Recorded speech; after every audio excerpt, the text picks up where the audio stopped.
The 9th plenary meeting of the General Assembly is called to order.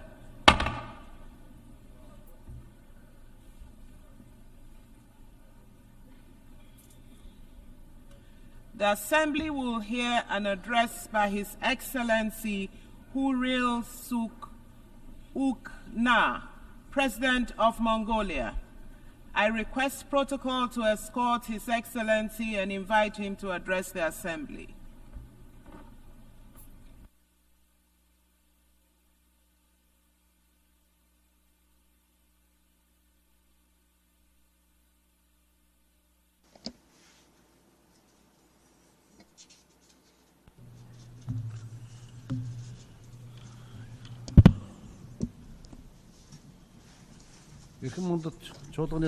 Mr. President, Mr. Secretary General, distinguished delegates, ladies and gentlemen, at the outset, I wish to extend my heartfelt congratulations to Your Excellency, Mr. Philemon Young, President of the 79th session of the UNGA.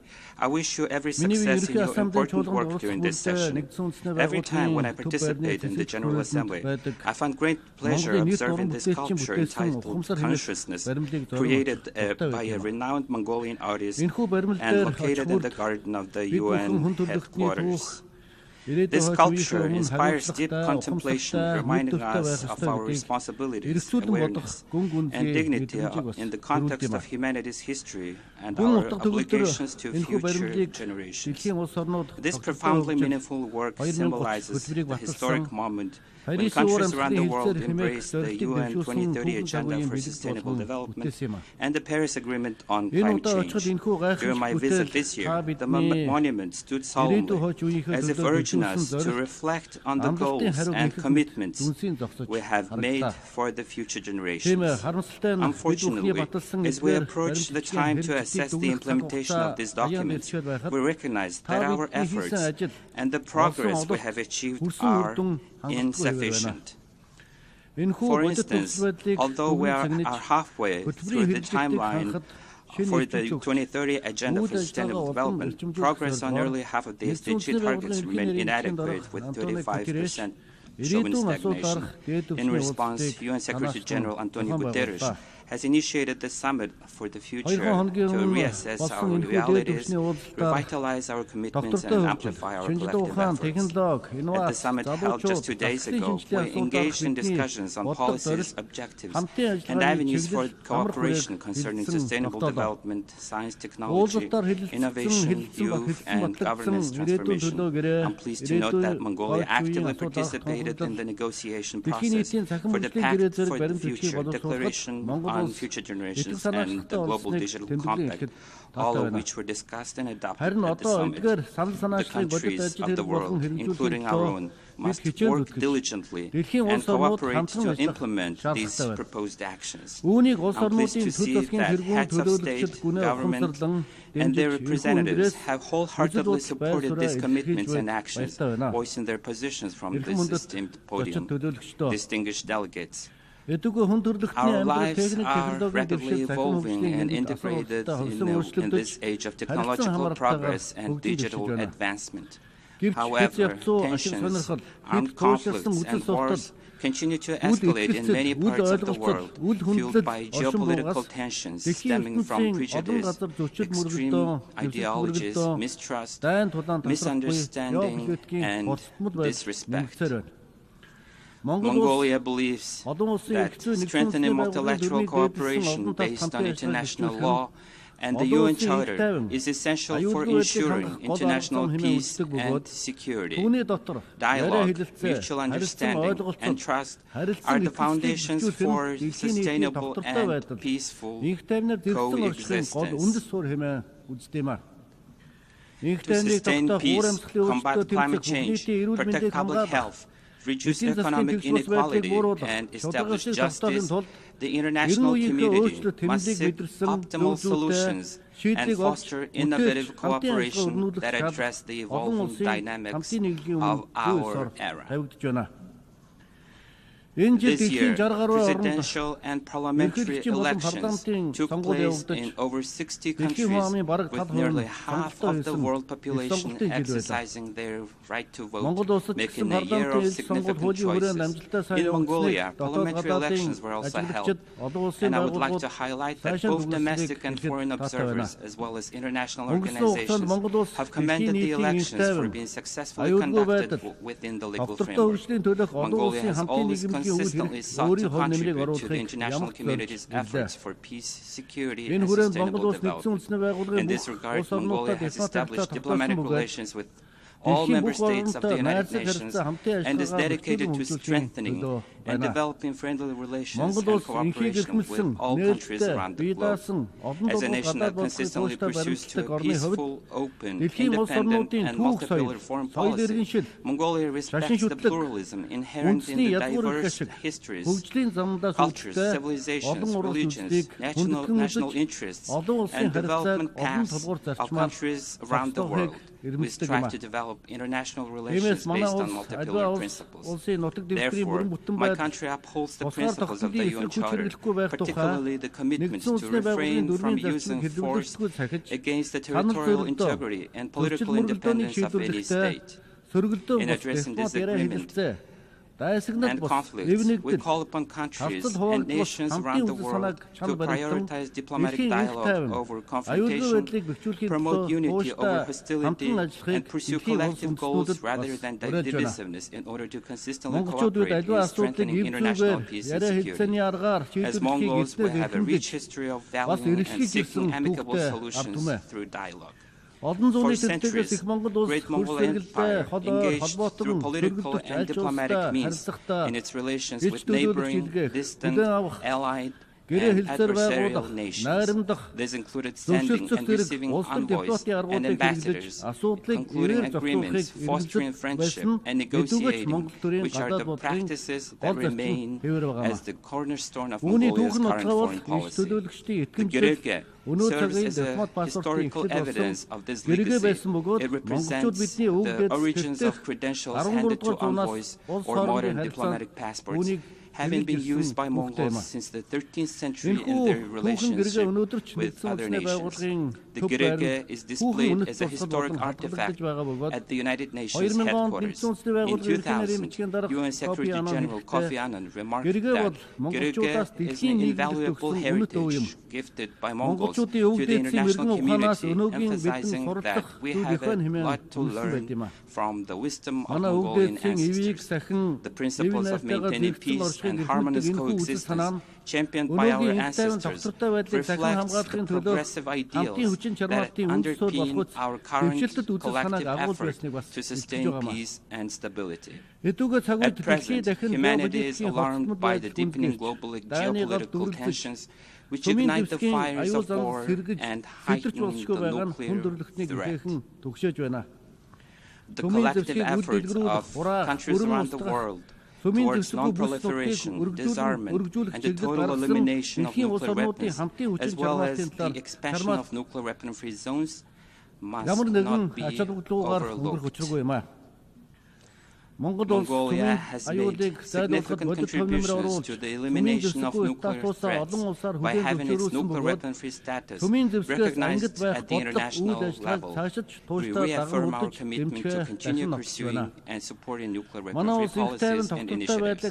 Mongolia calls upon all countries to collaborate in ensuring peace and stability, particularly in creating a world free from nuclear threats. We propose the convening of a special gathering on this issue within the framework of the United Nations. Mr. President, Mongolia deeply appreciates the role of UN peacekeepers, the Blue Helmets, who serve tirelessly and make significant contributions to international peace and security.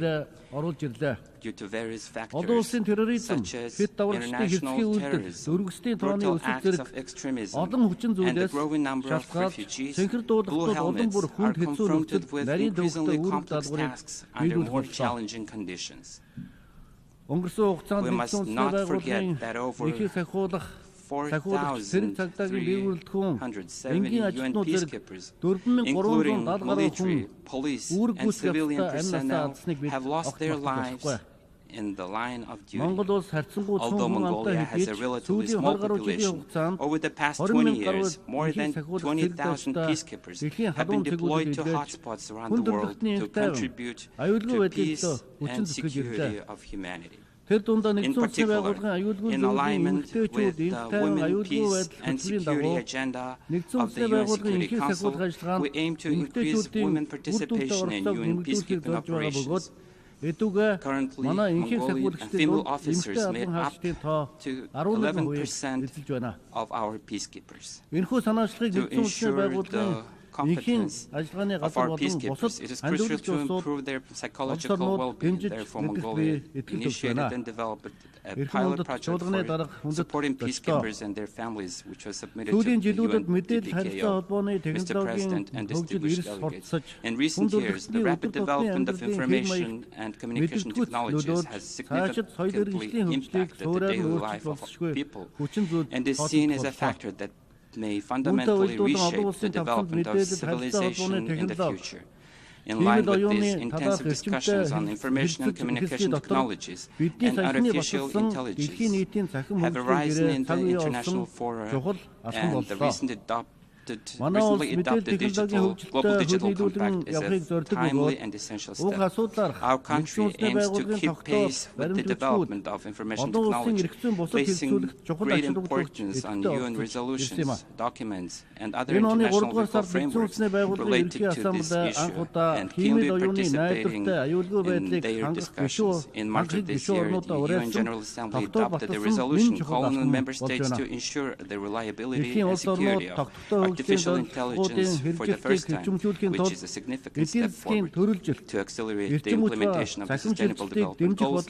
Countries around the world are focusing on policies that promote economic diversification, energy and digital transitions, reduce the negative impacts of climate change, enhance adaptive capacity, and increase access to essential social services, particularly education and health, while also prioritizing employment and food security. On the other hand, global debt accumulation has reached unprecedented levels, with debt service payments in developing countries exceeding the amounts borrowed, further constraining the budgetary space needed to implement sustainable development goals.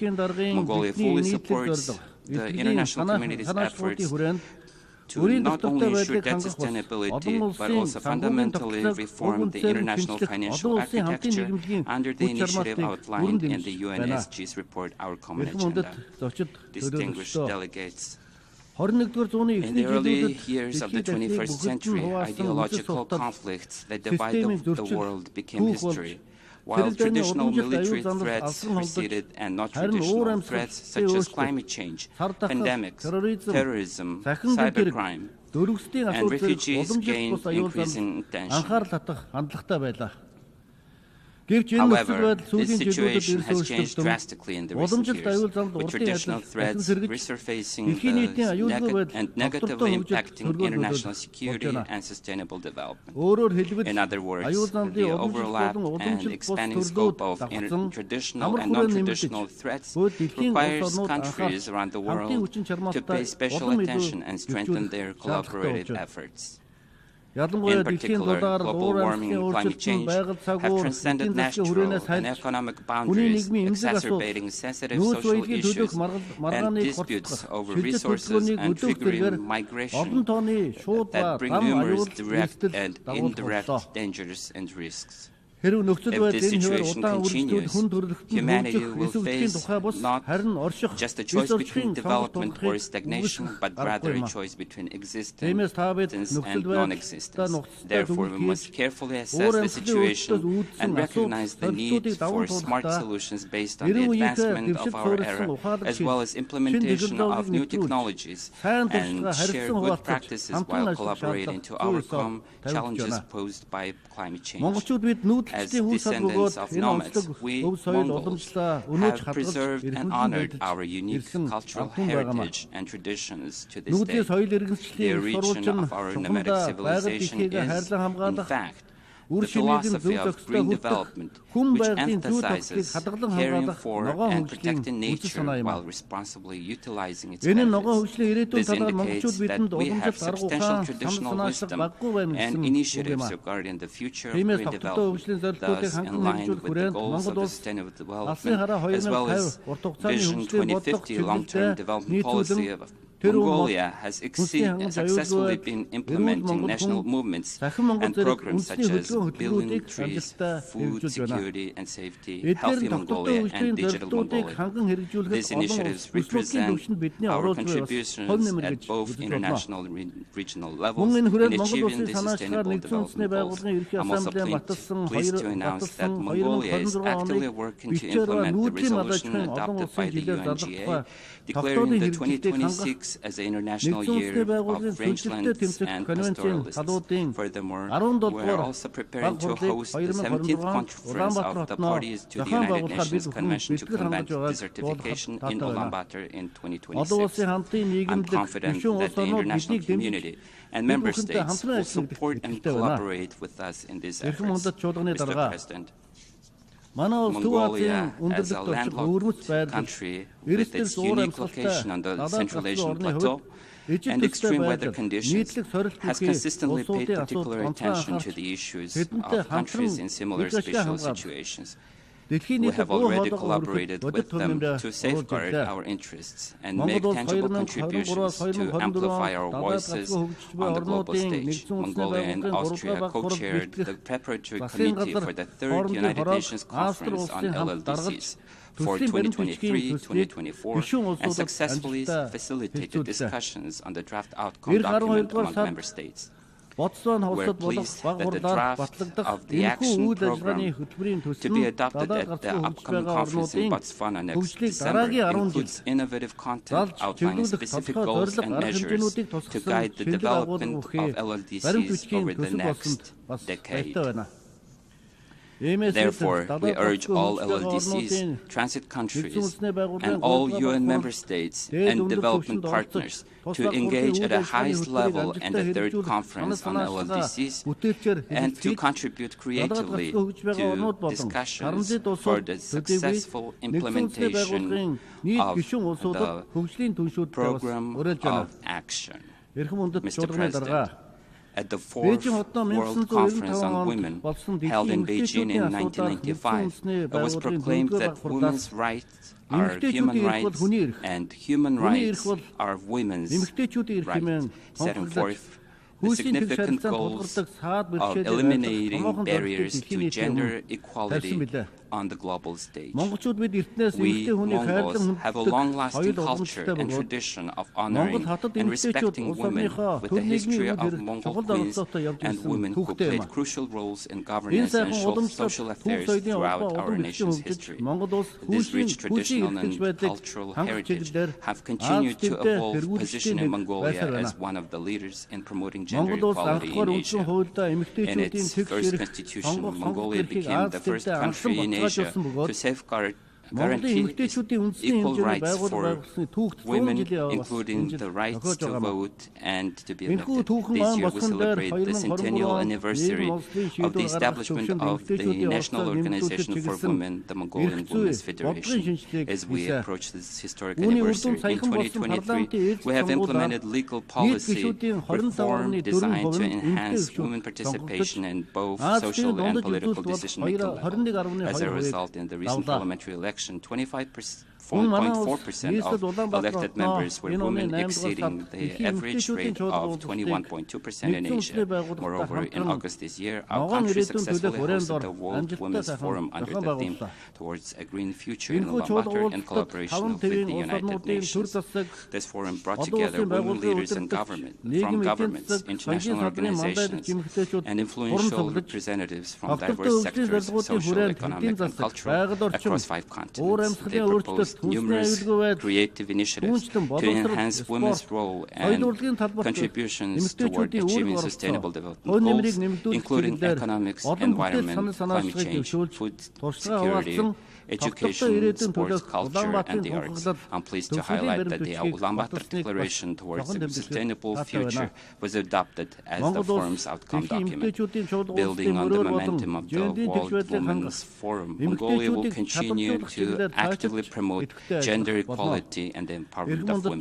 Mr. President, distinguished delegates, the General Assembly of the United Nations is the most important and honorable podium for amplifying the voice of ideas and aspirations for international peace and security, well-being, and development of humanity. Mongolia has consistently supported the efforts of member states to reform the UN Security Council into a more equitable, accessible, transparent, effective, democratic, and responsible system. We also strongly advocate for further strengthening the United Nations' central role and coordination in global affairs. Our country believes that any international challenges and misunderstandings should be addressed through mutual understanding, trust, respect, and dialogue, and resolved within the framework of international legal norms. Therefore, I call on you, heads of states, governments, and distinguished delegates, to demonstrate exceptional leadership and make meaningful contributions to strengthen trust, mutual respect, and cooperation among the nations of the world in the crucial pursuit of global peace, security, sustainable development, and the well-being of humanity. May the eternal blue sky bless us with peace throughout the world. Thank you very much for your attention. On behalf of the Assembly, I wish to thank the President of Mongolia.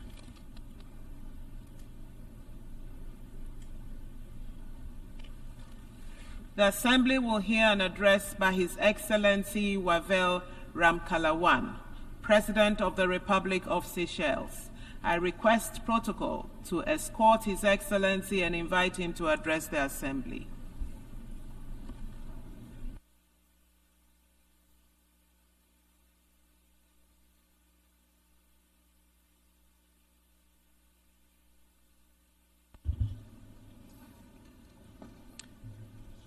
Mr. President, Excellencies, distinguished delegates, I would like first of all to extend my words of congratulations to Ambassador Yang on your election as President of the General Assembly for this 69th session. I wish also to thank Ambassador Francis for his diligent leadership during the 78th session. Mr. President, as the highest representatives of the peoples of the world, we meet every year in this institution which promises to deliver peace, progress, and prosperity for all.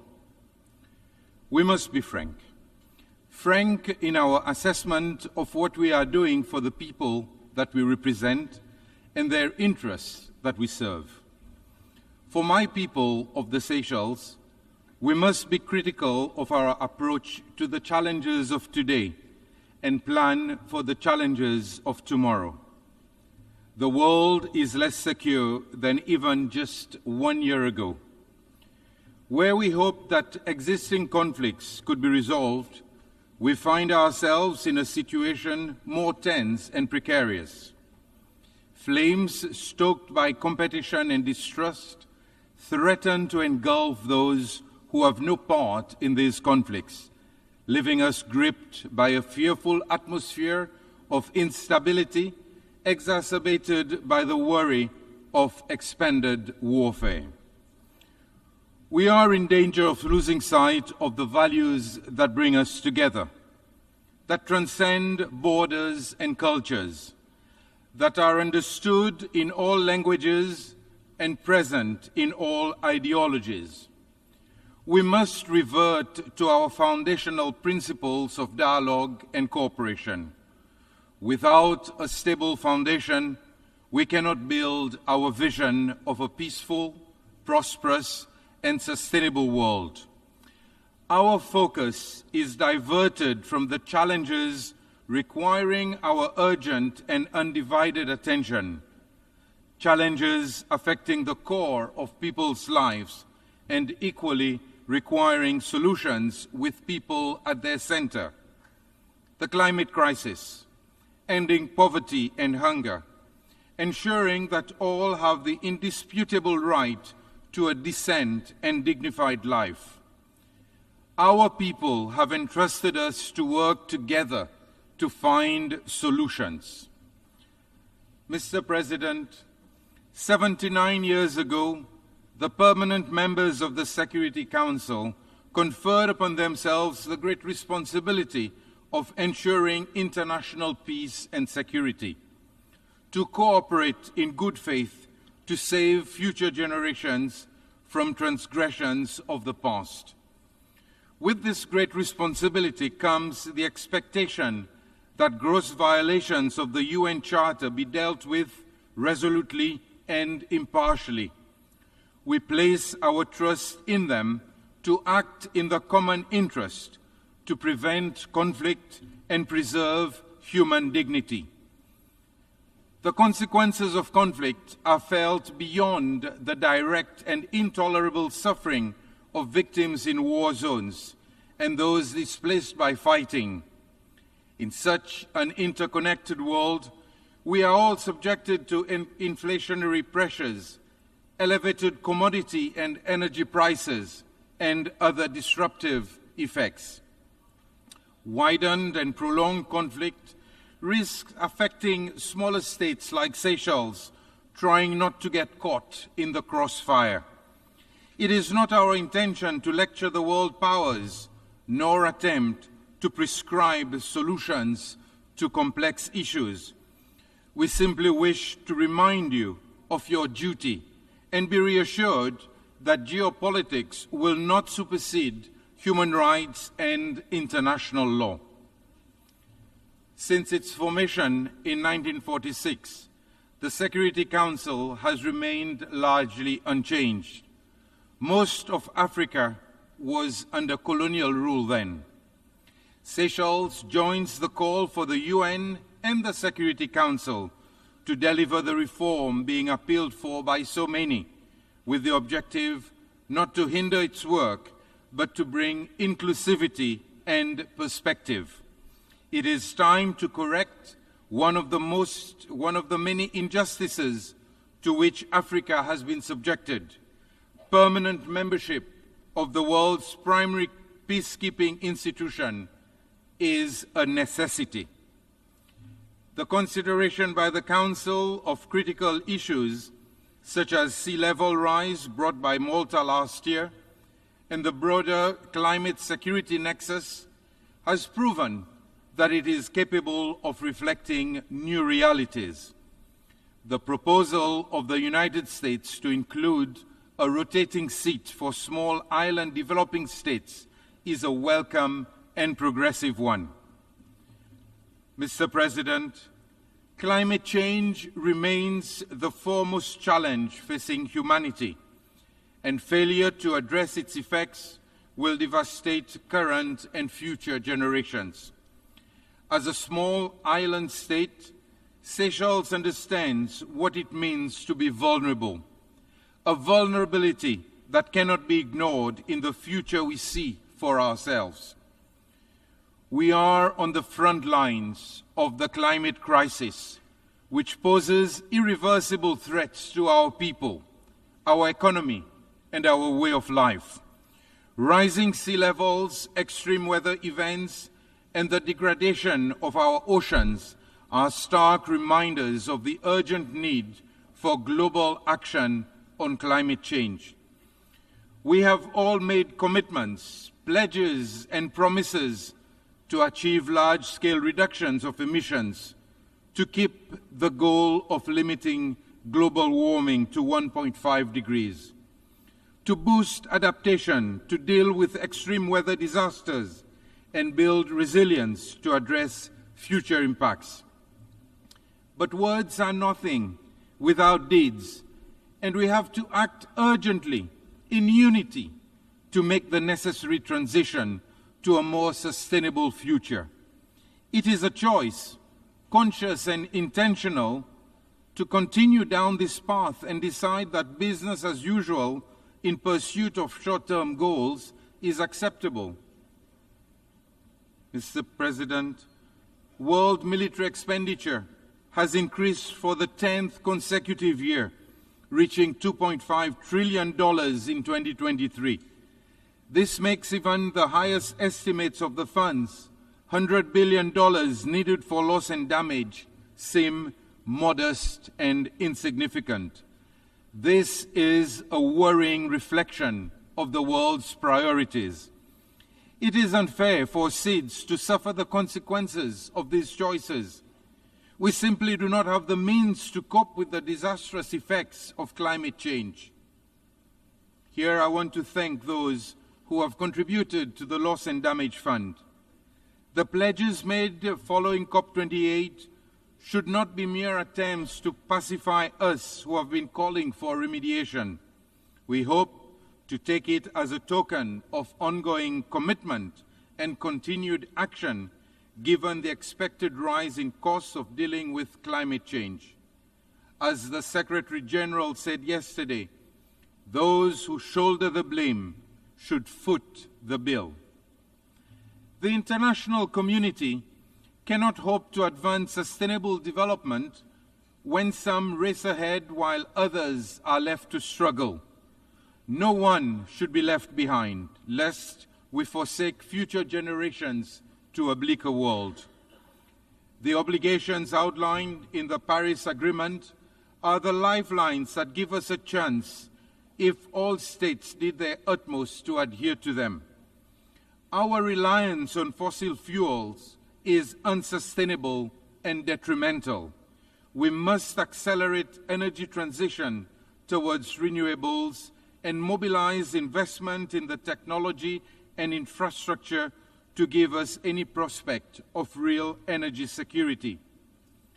Seychelles' focus remains on nature-based solutions to combat climate change while ensuring economic sustainability and environmental preservation.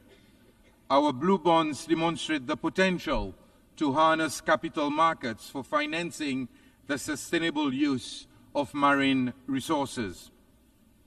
Mr. President, ambitious and innovative strategies of securing long-term economic development are futile without finance that is accessible and sustainable. The average debt to GDP ratio in SIDS exceeds 70%. It is crippling and impedes our development by diverting critical resources away from where they are most needed, in infrastructure, education, and healthcare. Our vulnerabilities have been expounded, yet our borrowing costs remain high. Instead of concessions, we are penalized for our vulnerability. It is time to move beyond discussion and implement real reforms in the international financial system to address the preclusion of some vulnerable countries, regardless of income status, from opportunities to meet development needs. We must also recognize the humanitarian consequences of economic policies. Our work in the multilateral system is undermined by unilateral coercive measures that are intended to leave economies crippled and governments unable to advance dignity for their own people. Mr. President, the multilateral system remains our best hope for addressing the challenges we face. As a small state, Seychelles believes in the United Nations, for we fear of a reality with no alternative.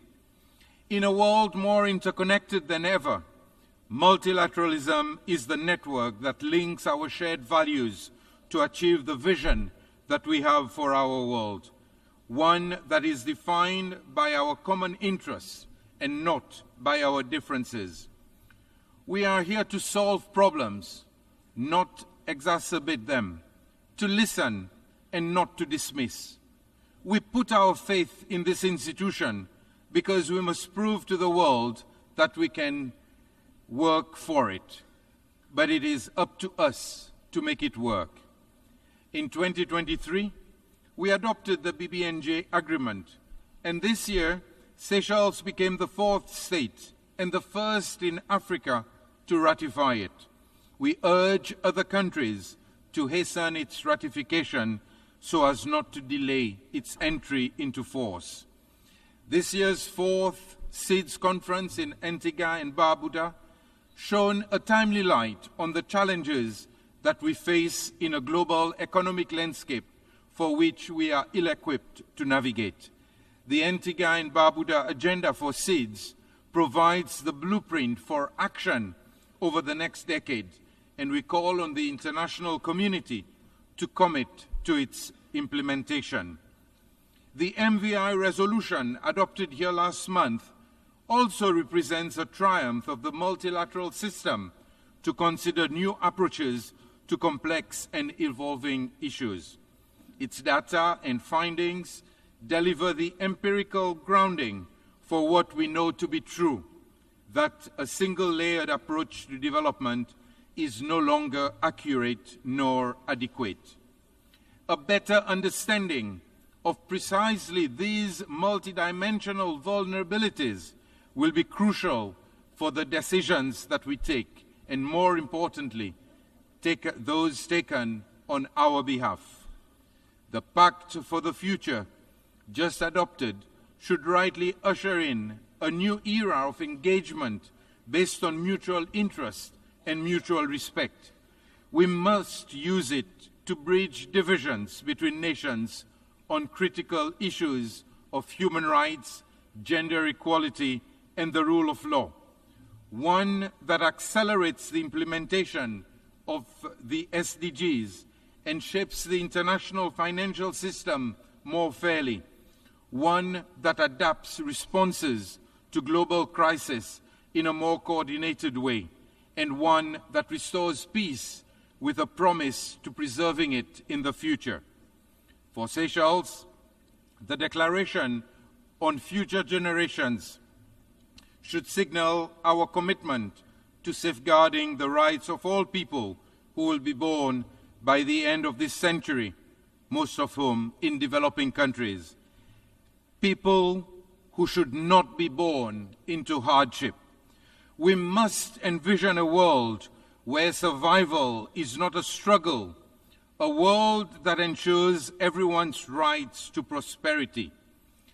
Basic rights should not be difficult to provide. Mr. President, I firmly believe that these are the foundations on which our cooperation and progress should be built, the things that our people need the most, and what should guide us to building a world that is more secure and sustainable.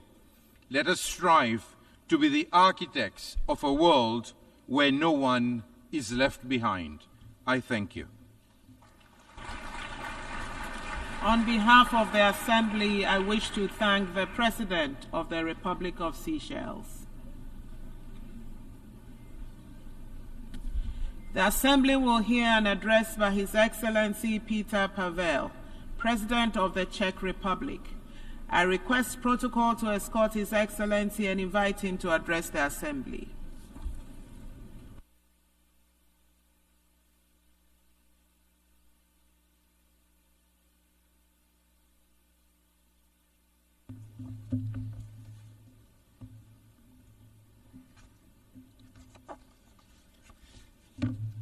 Madam President, Excellencies, ladies and gentlemen, it is a true honor for me to address you today.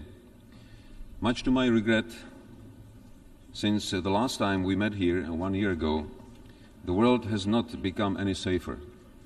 On the contrary. To start with, let me recall that the United Nations was created to save humanity from the scourge of war and destruction, and to promote peace, justice, and better quality of life for all humankind. Together, we have managed to build a global system of rules and cooperation with the ambition to advance security and human rights instead of conflict and suffering, fostering economic development instead of overlooking mass destruction. Aligned around the UN Charter, we have subscribed not to repeat the mistakes and disasters of the past. Unfortunately, we still do. The world and its citizens need and deserve an effective UN that can respond quickly when needed and deliver better on our shared global commitments. Without a functioning multilateral system, alternative and exclusive structures would lead to more fragmentation and less predictability. It is our duty as national and global leaders to find common solutions to the most pressing problems before they get out of hand. Finding a compromise is never easy. It requires time and patience. Only if we realize that together we can achieve much more than when antagonized can we make our nations and the United Nations truly united behind common goals. A comprehensive reform of the UN Security Council is long overdue. Making the Council more effective, inclusive, accountable, and better reflecting today's realities by strengthening the voice of underrepresented regions is crucially needed. In the face of unjust and unprovoked Russian war against Ukraine, we must realize that Security Council membership is not a carte blanche. No one has the right to abuse power and bully other members of the international community without sanctions. Together, we must exercise more pressure on Russia to end its unjust and brutal war. The Peace Summit in Switzerland clearly confirmed that peace in Ukraine must be based on international law and principles of sovereignty and territorial integrity. The cynical nature of Russia's policy and its disinterest in genuine peace talks has global consequences. These include impairing nuclear safety, diminishing food and energy security, and damaging rules-based international order. Czechia calls on those who have not yet supported our common effort to evaluate the possibility of signing the joint declaration agreed at the Peace Summit in Switzerland. So far, many with the aspiration to become respected regional or global actors have remained silent. But respect cannot be forced. It can only be earned. Let us not forget that hesitation strengthens the aggressor. If you remain silent to injustice and aggression, soon there will be others waiting in line to see how far they can go in bending international rules as they please. Some of you might think that Russia's actions against Ukraine are just another regional conflict and both sides need to go halfway. But there is no such thing as just a regional conflict. Conflicts in one part of the world cause food insecurity and create refugee waves in other. With globalization, our security and prosperity starts way beyond our own borders. Being fully aware of that, Czechia is committed not only to security of Europe, but also in Middle East, Africa, and elsewhere. I applaud the fact that many nations, including African, spare no effort to achieve and safeguard peace and security in their own regions and far beyond. Czechia will continue to engage with African countries and closely listen to their views and needs. I believe that despite political differences, together we can create mutually beneficial partnerships based on the principle of equality, mutual respect, and without any historical burden or future material demands. Africa is a continent with huge economic potential, which is waiting to be unlocked. We want to see Africa flourish, enhance its capabilities, and create opportunities and jobs for young people. The last topic I want to touch upon is cybersecurity and technology. With progressing digital transformation and our increasing reliance on advanced technology, the gravity and scale of cyber threats are increasing and respect no borders. Cyber espionage and attacks against our hospitals, media, infrastructure, national institutions and businesses aim to destabilize our democratic system and undermine its principles. Just as offline, we cannot allow the cyberspace to become a lawless criminal world. The agreed framework of responsible behavior of states in cyberspace should guide us in our effort to strive for a safer online world. The security of cyberspace will depend on the capacities and effort of all responsible states to enhance their own cyber capabilities. Czechia is taking its commitment to the protection of global cyberspace security very seriously. We will continue providing assistance to our partners in Africa, Asia, and South America so that together we can improve our resilience and to protect our citizens even better. Foreign interference and disinformation continue to present a challenge with a serious impact on democracy, security, and the rules-based international order. With rapid development of new technologies, protection and promotion of human rights continue to be vital for our societies. Emerging technologies will have an undisputable influence on the nature of our future conflicts, but also on peace.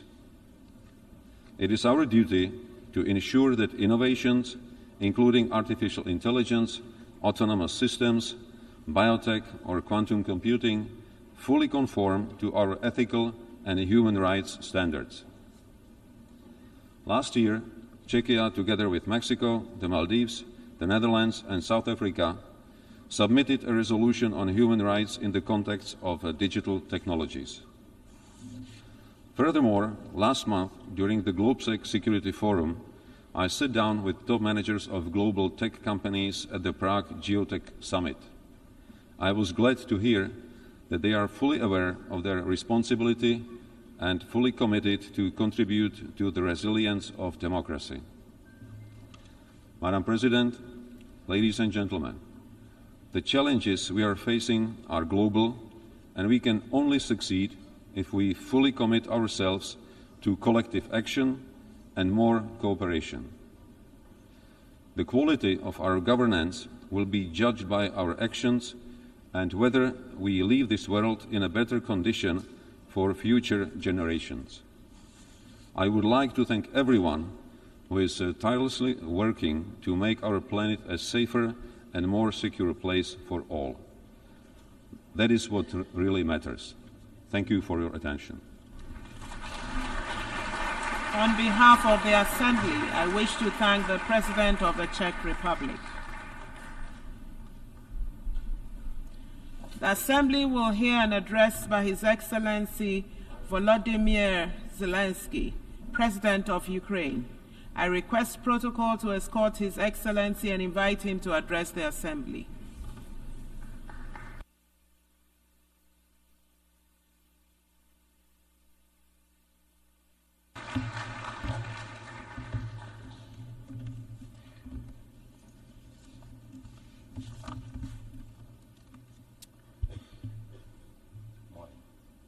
Thank you very much, dear leaders, your excellencies. Today I want to tell you about a day that has already passed and a day that must never come.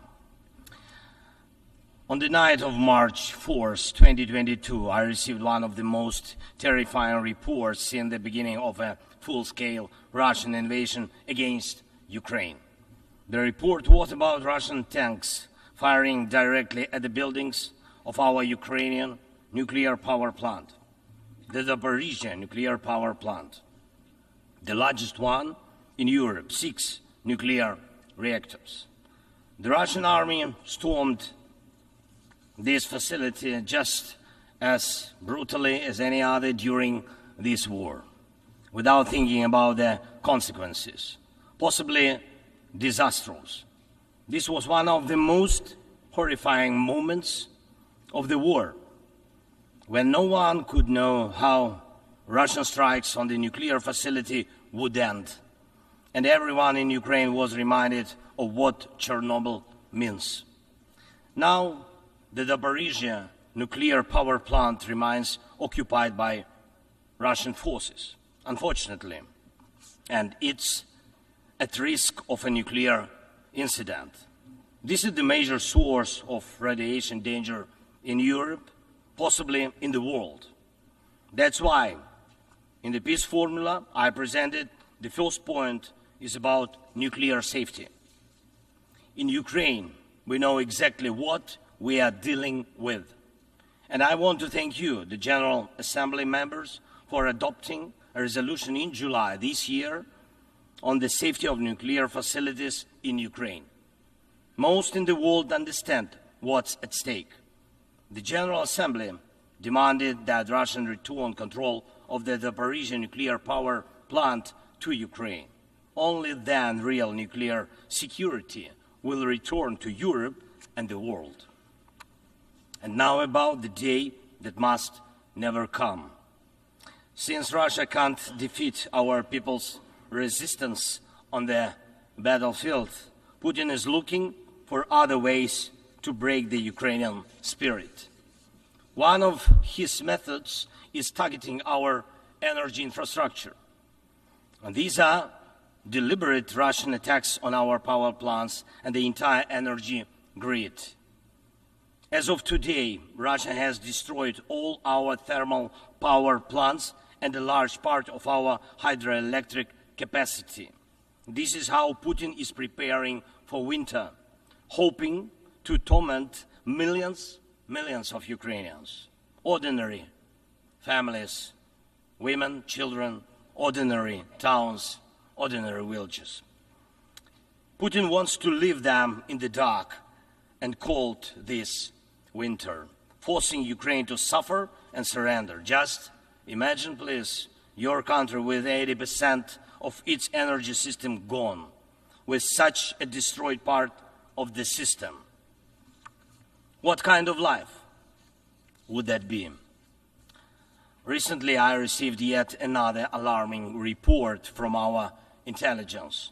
Now Putin does seem to be planning attacks on our nuclear power plants and the infrastructure, aiming to disconnect the plants from the power grid. With the help of satellites, by the way, ladies and gentlemen, satellites of other countries. Russia is getting images and detailed information about the infrastructure of our nuclear power plants. But what does this really threaten? Any missile or drone strike, any critical incident in the energy system could lead to a nuclear disaster. A day like that must never come. And Moscow needs to understand this, and this depends in part on your determination to put pressure on the aggressor. These are nuclear power plants. They must be safe. Ladies and gentlemen, 2 years ago, in the fall of 2022, I proposed a comprehensive strategy to end the war and to ensure security, and I presented the peace formula at a highly inclusive political platform for world leaders, the G20 summit in Indonesia, representing billions of citizens from all parts of the globe. And it's important for us that all these people can understand us, understand that Ukraine wants to end this war more than anyone in the world. War always poses a threat to many. You all see in the media and read in reports what is happening in Ukraine because of Russia's war. It's something many are imagining happening to themselves. And yes, the smoke from fires in war-torn cities can reach other countries. And if, God forbid, Russia causes a nuclear disaster at one of our nuclear power plants, radiation will not respect state borders. And unfortunately, various nations could feel the devastating effects. Many are concerned, but the deepest understanding of war is always found in the home it destroys.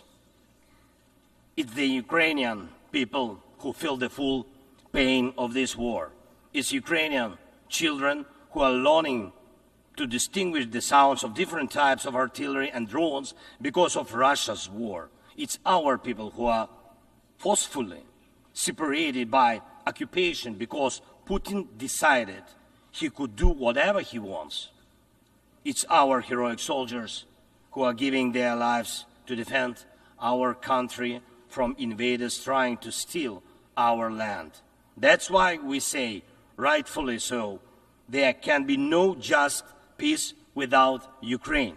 And I thank every leader, every country that supports us in this, that understands us, that sees how Russia, a country more than 20 times larger than Ukraine in territory, still wants even more land, which is insane, and is seizing it day by day while wanting to destroy its neighbor. And Russia found very special bodies for that: North Korea and Iran, telling choice of friends. And now every neighbor of Russia in Europe and Central Asia feels that the war could come to them as well, and just think what kind of losses that would mean for the world. And I thank nearly 100 nations and international organizations that have supported the peace formula. It's truly a global community: Africa, Asia, Europe, Latin America, North America, the Pacific region, all united by the peace formula. And I am glad that the first peace summit was so reminding of the UN General Assembly. Everyone was equal.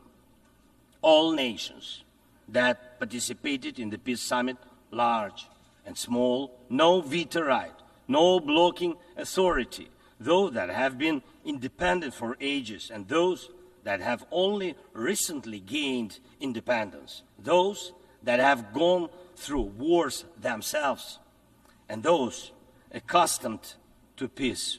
All were equal. That is what Russia hates the most and cannot control. That's why Russia says the peace formula doesn't suit it. Here at the UN, I've already met with leaders from India, Guatemala, Japan and Italy, Turkey and Finland, Canada, Paraguay, Slovenia, Germany and others, and my meetings will continue. These are different, absolutely, parts of the world and various political waves of life, but they share the same understanding. Peace is needed, and it must be a real, just peace. Unfortunately, at the UN, it's impossible to truly and fairly resolve matters of war and peace because too much depends in the Security Council on the veto power. When the aggressor exercises veto power, the UN is powerless to stop the war, but the peace formula can. Once again, there is no veto power in it. That's why it's the best opportunity for peace. Everyone is equal, and it's effective and comprehensive. When some propose alternatives, half-hearted settlement plans, so-called sets of principles, it not only ignores the interests and suffering of Ukrainians, who are affected by the war the most. It not only ignores reality, but also gives Putin the political space to continue the war and pressure the world to bring more nations under control. Any parallel or alternative attempts to seek peace are, in fact, efforts to achieve a lull instead of an end to the war. As a global initiative, the peace formula has already existed for 2 years, and maybe somebody wants a Nobel Prize for their political biography for frozen truth instead of real peace, but the only prizes Putin will give you in return are more suffering and disasters. We must restore nuclear safety. Energy must stop being used as a weapon. We must ensure food security. We need to bring home all our captured soldiers and civilians forcibly deported to Russia. We must uphold the UN Charter and guarantee our right, Ukraine's right to territorial integrity and sovereignty, just as we do for any other nation. We need to withdraw the Russian occupiers, which will bring an end to the hostilities in Ukraine, and we must hold those responsible for war crimes accountable. We need to prevent ecocide and stop the destruction of nature caused by the war. And we must not allow a second or third phase of this Russian invasion. And we need to make it clear the war is over. This is the peace formula. What part of this could be unacceptable to anyone who upholds the UN Charter? If someone in the world seeks alternatives to any of these points or tries to ignore any of them, it likely means they themselves want to do a part of what Putin is doing. The point they ignore reveals the desire they're hiding. And when the Chinese-Brazilian duo tries to grow into a choir of voices, with someone in Europe, with someone in Africa saying something alternative to a full and just peace, the question arises, what is the true interest? Everyone must understand you will not boost your power at Ukraine's expense. And the world has already been through colonial wars and conspiracies of great powers at the expense of those who are smaller. Every country, including China, Brazil, European nations, African nations, Middle East, all understand why this must remain in the past. And Ukrainians will never accept why anyone in the world believes that such a brutal colonial past, which suits no one today, can be imposed on Ukraine now instead of a normal, peaceful life. I want peace for my people, real peace and just peace. And I'm asking for your support from all nations of the world. We do not divide the world. I ask the same of you, do not divide the world. Be united nations. And that will bring us peace. Thank you. Slava Ukraini. On behalf of the Assembly, I wish to thank the President of Ukraine.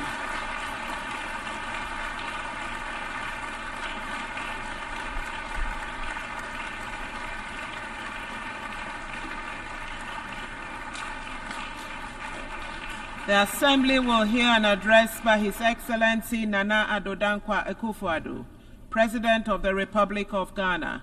I request protocol to escort His Excellency and invite him to address the Assembly.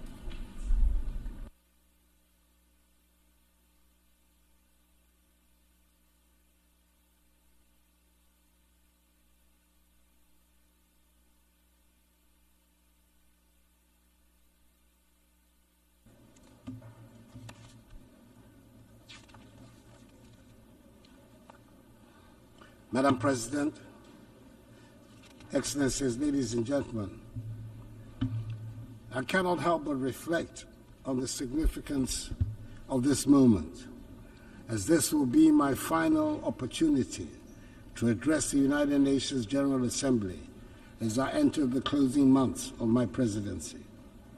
Over the past 8 years, I've had the privilege of speaking on several variations of the essential themes that quite properly dominate the deliberations of this global assembly: the condition of humanity and the state of the planet.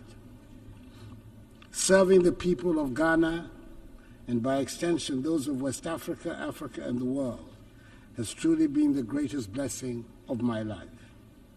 Indeed, being here this morning fills me with both pride and humility. Pride in the limited progress we have made together as nations, and humility in recognizing the challenges that still remain. My time as president has been deeply fulfilling, and I'm profoundly grateful for the trust placed in me by my fellow Ghanaians.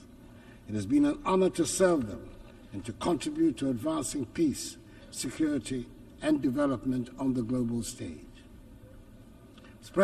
Madam President, I'm here with a heart full of hope, yet mindful of the great challenges that still confront us. As President of the Republic of Ghana and as a citizen of the world, I'm acutely aware of the shared responsibility we carry. Our work here is nothing less than shaping the future of humanity, a future that will affect generations long after we are gone.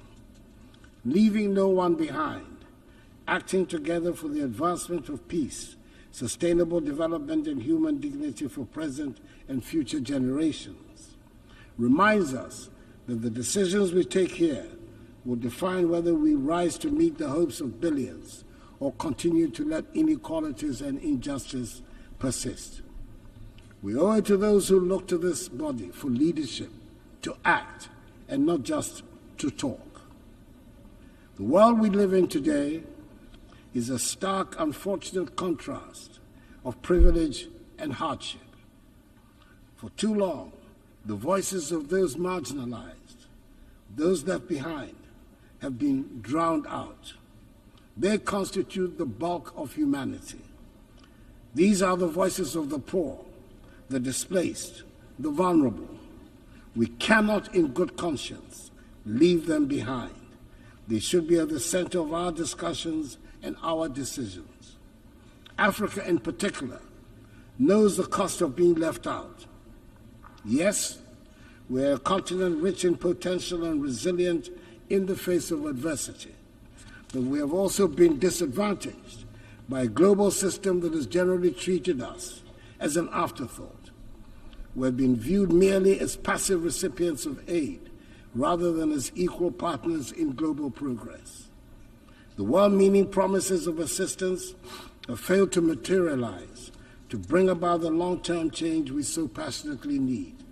Such aid as is offered often comes with strings attached, limiting our ability to shape our own futures. Africa is not a continent of despair. She's full of great possibilities. She's required, however, to chart a new course of development. Our young population is filled with energy, creativity, and ambition.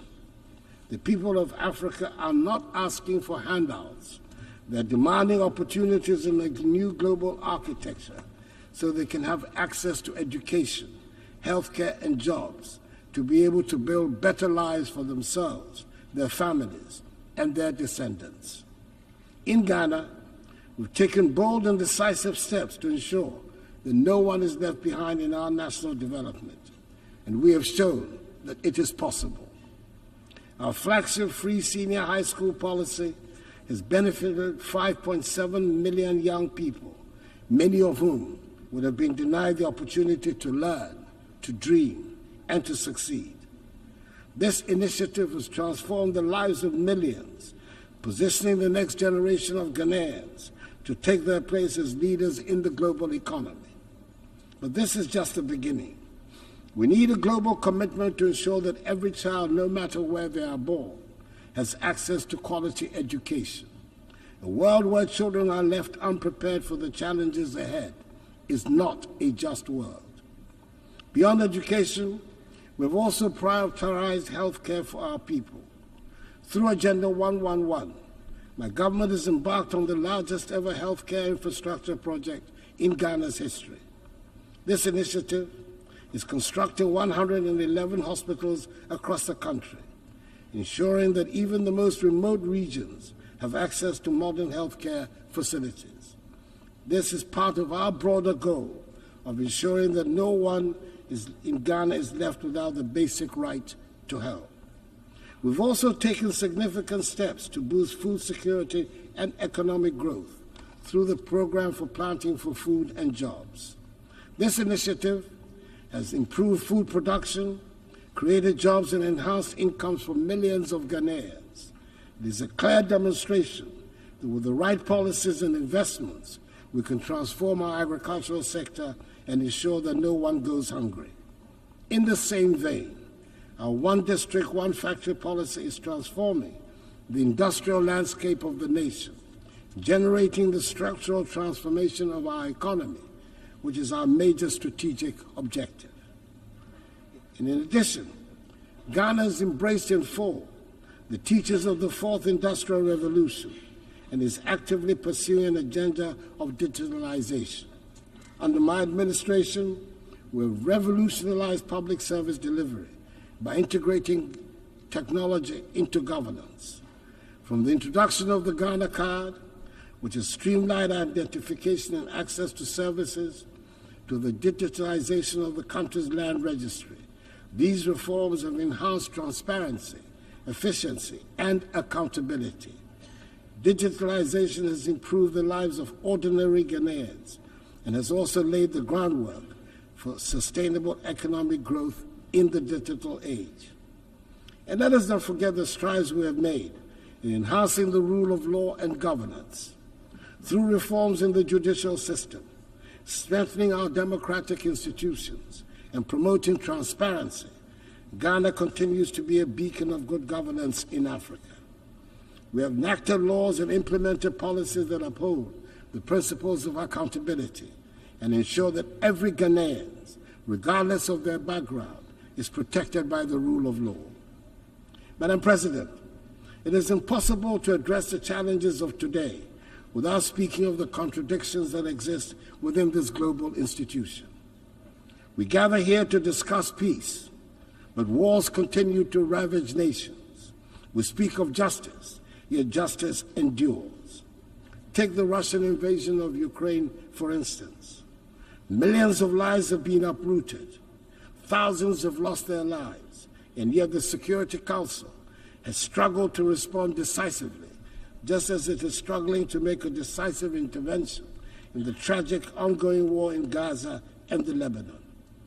The structure of the Council reflects a world that no longer exists, and its failure to act in times of crisis raises a difficult question.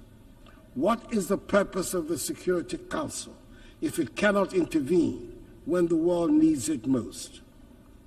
Reforming the UN Security Council is a matter of fairness and necessity. The current structure, created in 1945, no longer reflects the realities of today's geopolitical and economic landscape. Africa, Latin America, and South Asia remain underrepresented despite their significant influence on global affairs. This lack of representation undermines the legitimacy of the Council's decisions, and the use of veto power by a few permanent members often paralyzes its ability to act effectively during crises.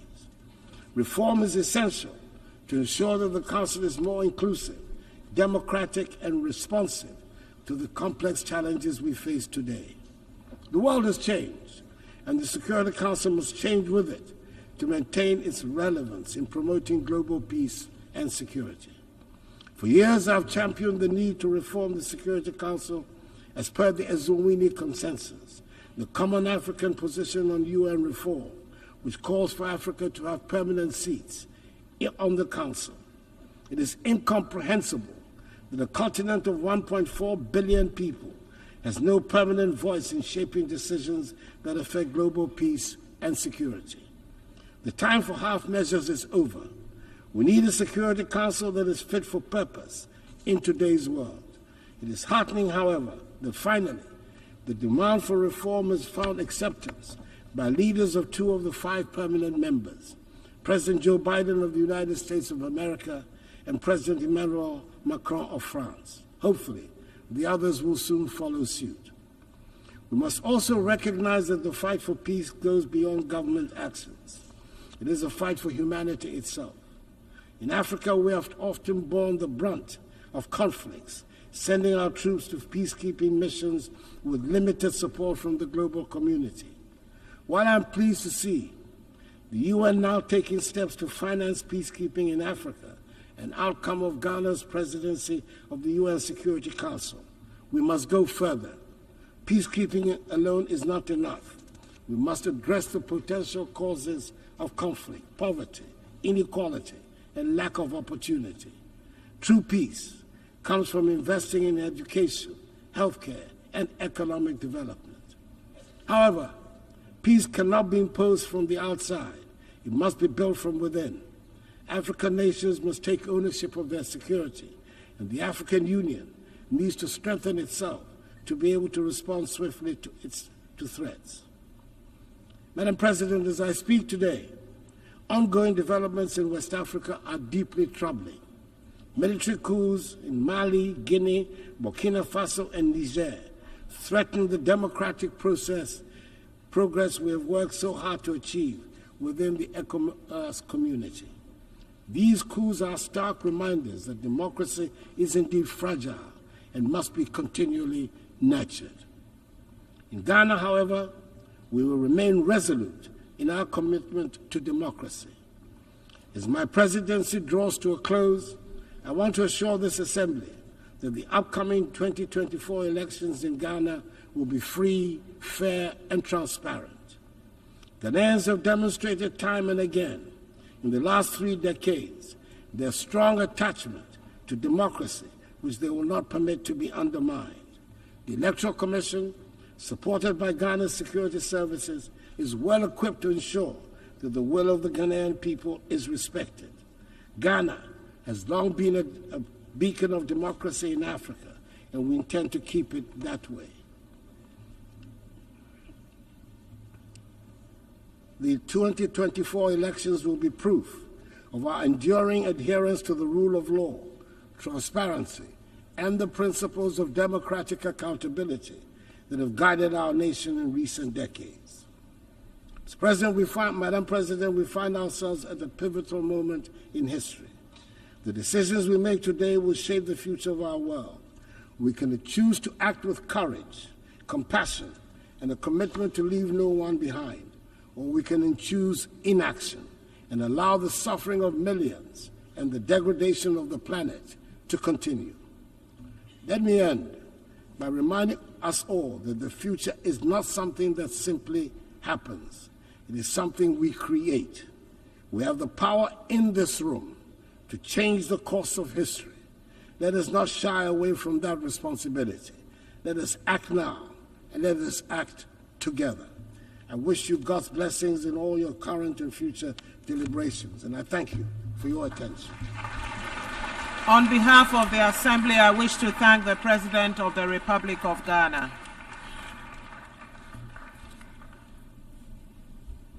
The Assembly will hear an address by His Excellency Rumen Radev, President of the Republic of Bulgaria. I request protocol to escort His Excellency and invite him to address the Assembly.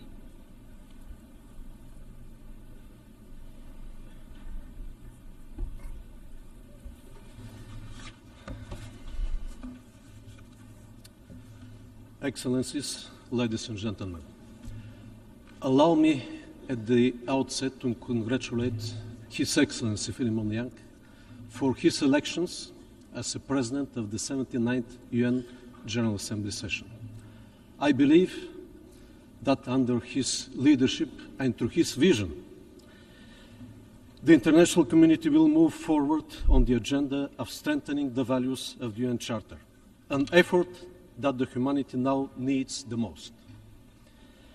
Our world faces a range of complex problems, from the unprecedented challenges to the global peace and security, to the escalating climate crisis and the persistent inequalities.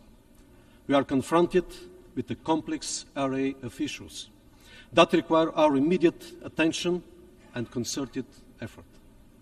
We need to light the spark that ignites change. With this in mind, my country approaches the 79th session of the UN General Assembly with renewed determination to promote multilateral and workable solutions achieved through negotiations and based on the UN Charter. We must follow the path for the sake of the survival of humankind and the future generations. Taking this into consideration, we praise the Pact of the Future as a move towards a vital transformation. It becomes increasingly clear that our success hinges on a firm commitment to upholding multilateralism and the respect for international law, which are the cornerstones of our global order. This order that has been forged in UN by you and your predecessors is now under severe threat. Bulgaria has been always committed to the values of multilateralism and will continue to be, using the accumulated experience from the successful Bulgarian presidency of the UN Economic and Social Council and our current mandate as a constructive member of the Human Rights Council. Excellencies, in 2015, all UN member states adopted with unanimity 17 Sustainable Development Goals, providing a shared blueprint for peace and prosperity for the whole planet. Nowadays, they remain more than ever topical and requiring full mobilization of international efforts. However, we must admit that the sheer deterioration of the international peace and security environment in the last years is threatening the fulfillment of our Sustainable Development Agenda, undermining the rules-based international order. Restoring and preserving the peace must not be seen but as the ultimate goal of the international community and is a basic prerequisite for the SDGs fulfillment. It has been 2.5 years since the Russian Federation unleashed a full-scale invasion of Ukraine. From the very beginning, Bulgaria strongly condemns this war, which led to hundreds of thousands of victims, enormous suffering and destruction. Every single day of this war increases the risk of escalation in intensity and geographical scope, posing a substantial threat to the global peace and security. The side effects of the war are already gravely affecting the economies and social systems of many countries worldwide. That is why the international community should seek ways that lead to de-escalation and dialogue. We should support every diplomatic effort that pursues comprehensive, just and lasting peace in Ukraine, in conformity with the United Nations Charter and the international law. Since the last year UN General Debate, we have witnessed a significant increase in instability across the Middle East. The conflict between Israel and Hamas after the Hamas brutal attack on Israel triggered a major deterioration of the security in the region with global projections.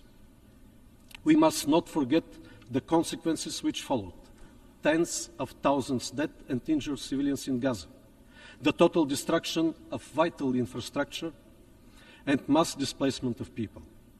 We call for immediate ceasefire, free access of humanitarian convoys, as well as release of all hostages held by Hamas. We are also deeply concerned about the recent development in Lebanon, bringing a qualitative, new and dangerous dimension in the conflict and increasing the risk of its regional enlargement. We call for refraining from use of force, for wisdom and de-escalation. The spiral of violence and the human suffering must come to an end. The only way to achieve sustainable and lasting peace in this region with its very fragile security landscape is the two-state solution. Amid the ongoing destabilization around different regions, the collective global goal for a world without nuclear threat remains more critical than ever. In line with the new agenda for peace, Bulgaria will maintain its commitment to uphold, protect, and strengthen the multilateral framework for disarmament, non-proliferation, and arms control. We remain dedicated to the universalization and full implementation of the Nuclear Non-Proliferation Treaty, recognizing it as the cornerstone of the global nuclear non-proliferation regime, which serves as the essential foundation for pursuing nuclear disarmament and plays a crucial role in the development of nuclear energy for peaceful purposes. As we address these challenges, prioritizing regional stability becomes vital.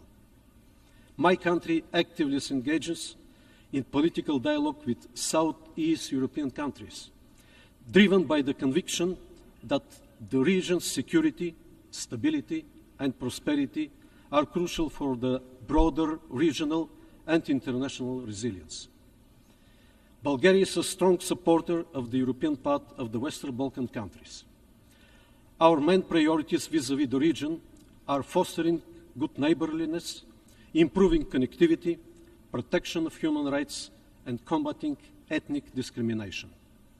However, a serious challenge on this path are the new outbursts of incitements of hatred. Fighting and curbing the aggressive nationalistic rhetoric all over the region and concentrating on positive agenda on strengthening multi-ethnic societies and the rights of the constituent communities will prevent the evocation of the reminiscence of the troubled past of the region. Ladies and gentlemen, progress on achieving the Sustainable Development Goals is the greatest investment for the benefit of the present and future generations. Bulgaria keeps on contributing actively to this common effort through the steady implementation of the National Development Programme Bulgarian 2030 and of sustainable projects for development cooperation with partner countries, through supporting projects in education, healthcare, public infrastructure and services, as well as renewable energy solutions. We face a growing number of places around the world where warring dynamics in terms of governance, democracy, and human rights emerge. As a present member of the Human Rights Council, we reaffirm our commitment to this noble cause. Bulgaria has never looked the other way, and this speaks up through our domestic policies, our membership in the Human Rights Council, our work as a co-chair of the Group of Friends of Children and Sustainable Development Goals, Vice President of UNICEF Bureau, member of the Executive Board of UN Women, and through our support for initiatives that empower the General Assembly and aim at accountability. Our advocacy for meaningful participation of civil society, youth and women in decision-making process across the United Nations system and domestically have already yielded results, and our youth delegate program inspires more young people to choose the path of active citizens. Bulgaria advocates for a human rights-based approach to sustainable development and looks forward to the inclusion of all stakeholders at the upcoming World Social Summit. Excellencies, we have focused on the peace among nations, but it is equally important to reconcile with the nature. Climate change is a threat multiplier for the implementation of all Sustainable Development Goals. We urge enhanced action based on the global stocktake, more ambitious climate objectives, including the new finance goal at the 29th session of the United Nations Climate Change Conference. Earlier this year, Bulgaria hosted the 61st session of the Intergovernmental Panel on Climate Change, which gave impetus to the panel's 7th assessment cycle, including the production of the special report on climate change and cities. Through various panel events, we were able to invigorate the science and science discussion, paying due attention to the climate risks in the Black Sea region, as well as to the urban environment, the role of cities, and the need to adapt to changing climate. Another challenge that brings a lot of opportunities as well is the need for an effective digital governance based on a multi-stakeholder and inclusive approach, aiming for a human-centric digital transformation and a safe and open digital future. In light of growing challenges to the principles of international law and the rules-based order established by the United Nations Charter, Bulgaria remains committed to strengthening the effectiveness and accountability of the United Nations Security Council.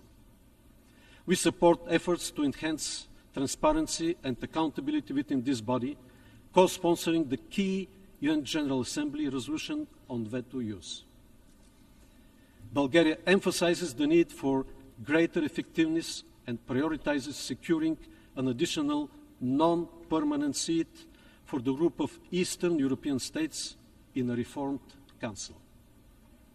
Ladies and gentlemen, let us reaffirm our commitment to addressing these global challenges with firmness and determination. The action we take today will define the future, and with courage and unity, we will rise to meet the opportunities that lie ahead. Thank you for your attention. On behalf of the Assembly, I wish to thank the President of the Republic of Bulgaria.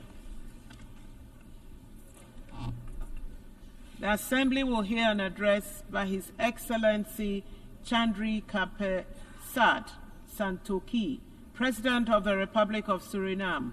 I request protocol to escort His Excellency and invite him to address the Assembly.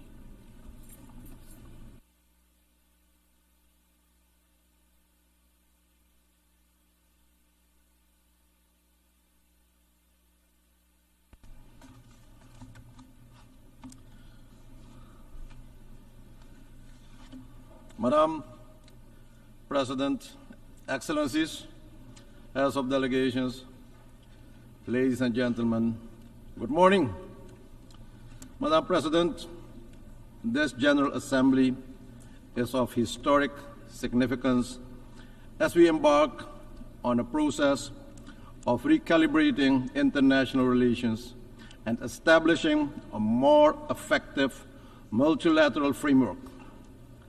I therefore extend my heartfelt congratulations to the President on his election to preside over this esteemed body, and allow me to congratulate the outgoing Chair of Trinidad and Tobago on a job well done under difficult circumstances. Madam President, this organization was founded after two devastating world wars. Its original purpose remains relevant today to save current and future generations from the disastrous consequences of wars and armed conflicts and foster peace and political stability for sustained prosperity for all. We, however, observe instead that the world is marked by a complex political and security crisis, weakening our global multilateral framework of collective solidarity, international law, and respect for humanitarian law. The conflicts that divide us are not isolated incidents. They are symptoms of deeper systemic challenges, rising inequality, environmental degradation, and breakdown of global trust. The time has come to dare to make bold decisions, revisit our global governance architecture, and to recommit to the original goals of the United Nations. Madam President, with statistics showing that countries are off track on the 2030 Agenda for Sustainable Development, while projections estimate that almost 600 million people will continue to live in extreme poverty in 2030, that is incumbent on us to close the gap between aspiration and financing. I wish to emphasize the urgent need for accelerated reforms and coordination within the international financial architecture, especially the international financial institutions. The Multidimensional Vulnerability Index, MVI, offers a comprehensive and inclusive framework that goes beyond traditional metrics to capture the true complexity of the vulnerabilities of small islands developing and low-lying coastal states. We urge that the MVI is embedded in the operations of the international financial institutions, especially the International Monetary Fund and the World Bank. Apart from the MVI, we see other financial obstacles in place that have a major negative impact on our ability to generate development, especially de-risking measures of international banks, which are based on general assessments, do not consider the country's reality and the severe impact on development objectives of the country. This must be addressed head-on if we want to be inclusive rather than exclusive. My country, Suriname, can attest to the importance of urgent need to reform the global financial and political system and to build greater trust in the multilateral system. Because of our ranking, we are not eligible for several global financial instruments to the detriment of my people. Since taking office in July 2020, my government has successfully started a policy of financial economic reforms, including restructuring the debt portfolio supported by an IMF program and international financial institutions. The impact of the various crises and national efforts to reform the economy has not been easy for the population, but we are on the road to recovery now. Macroeconomic stability has been achieved. We established a social safety net and increased several social benefits, all meant to make sure that we did not forget or excluded that part of our population from restoring a healthier economy. Madam President, 2024 statistics reveal that progress in the area of climate action is inadequate, with global greenhouse gas emissions still rising. Despite the need for reductions, climate action can no longer be postponed nor ignored. Soon, we'll meet in Azerbaijan for COP29. Madam President, will we be repeating ourselves with empty promises and pledges, or will we take decisive action to save this planet from extinction? Madam President, Suriname is committed to the Paris Agreement. Suriname has also submitted ambitious nationally determined contributions and has recently started the process of carbon credit trading. Suriname aims to remain a carbon-negative country with a high level of biodiversity and more than 90% forest coverage. With this conscious choice to limit deforestation, we sacrifice economic development for our people. For this, Madam President, we are not compensated, while everyone benefits from our decision. Carbon-negative and carbon-neutral countries must be supported for maintaining that status. We are in favor of a just transition to a carbon-less economy for the coming decades, but we also expect to be allowed to develop our natural resources in an environmentally friendly and balanced manner in compliance with the international standards and practices. In fact, we have already embarked in such a development path by introducing more renewables to our energy grid, utilizing technological innovations to reduce our carbon footprint even further. Madam President, Suriname has had, over the past 100 years, industrial development of bauxite industry, onshore oil production, gold production, as well as agriculture production and other industries. And despite these activities, Suriname is among the 3 carbon negative countries in the world. At the same time, Suriname is among the 7 most vulnerable countries with respect to the effects of rising sea levels.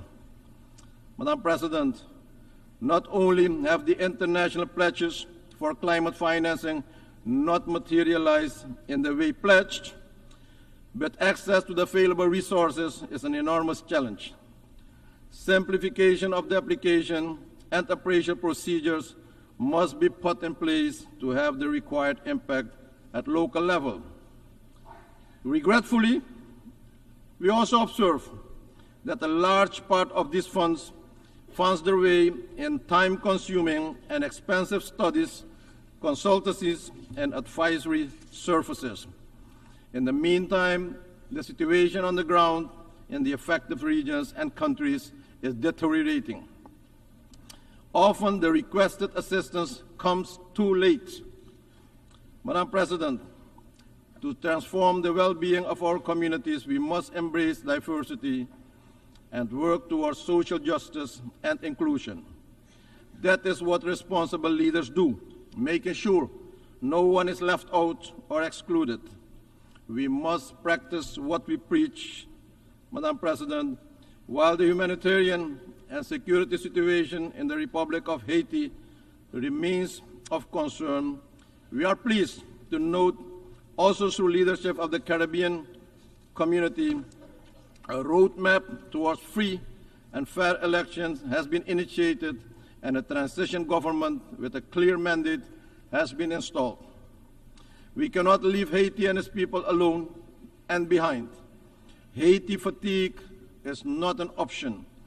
We urge the international community to financially and technically support Haiti on its path forward.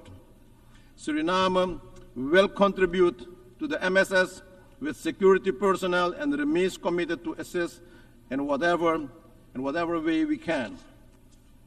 We urge and call for a more effective, coordinated, and coherent approach and the transparent sharing of information regarding the different initiatives to serve more effectively the objectives of facilitating peace, security, and prosperity in Haiti and the Haitian people. Madam President, leaving no one behind should also include lifting the long-standing economic embargo against Cuba and its people. Adopting the Pact of the Future represents an opportunity to redirect a new path for humanity to address current challenges while laying the groundwork for sustainable solutions. We need to foster collaboration and strengthen partnership to address the long-term global issues as climate change, social inequality, and access to affordable health care and quality education for all. Small nations need the support for digital transformation, providing the tools and capacity building initiatives needed to fully integrate into the global digital economy. We must, Madam President, utilize technology in a positive and constructive manner to facilitate financial inclusion for all, access to general education and skills training, but also telemedicine and treatment, as well as instant government services. Madam President, 2024 marks the 5th time for me to address the General Assembly. In 2020, I made my maiden address virtually through the optimal use of modern technology. At that time, I remarked that multilateralism came under attack on several occasions. And 4 years onwards, we still have a long way to go. We must work collectively and with a sense of urgency and positive attitudes towards a renewed commitment to a multilateral framework that is more inclusive, more equitable, more accountable, with the ultimate goal to create a better, safer, and more productive planet for our people now and in the future. In conclusion, Madam President, The theme, Leave No One Behind, is a call to action, but is also a challenge. For smaller countries like Suriname, the global system often continues exclusion, sometimes a new version and new style. As we continue our renewed commitment to building a more just, inclusive, and equitable international system where accountability is important, and together, Madam President, we must ensure that no nation, no community, no individual, no woman, and no children is excluded or left behind from the promise of peace, prosperity, and dignity. Let's live up to the spirit of one for all and all for one. I thank you, and may God bless you all.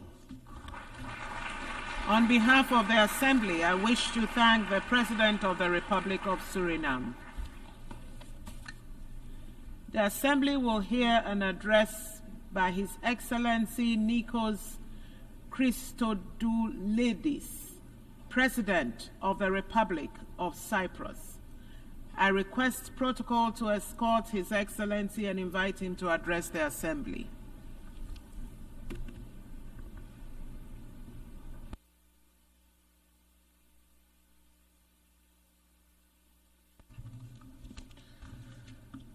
Madam President, Your Excellencies, ladies and gentlemen, at the outset I wish to congratulate His Excellency Ambassador Philemon Yang for his election as President of the 79th session of the General Assembly. Rest assured, Mr. President, of Cyprus' steadfast support for your mission. Your Excellencies, I humbly stood at this podium for the first time last year. My main premise then was that the UN Charter is not a reality.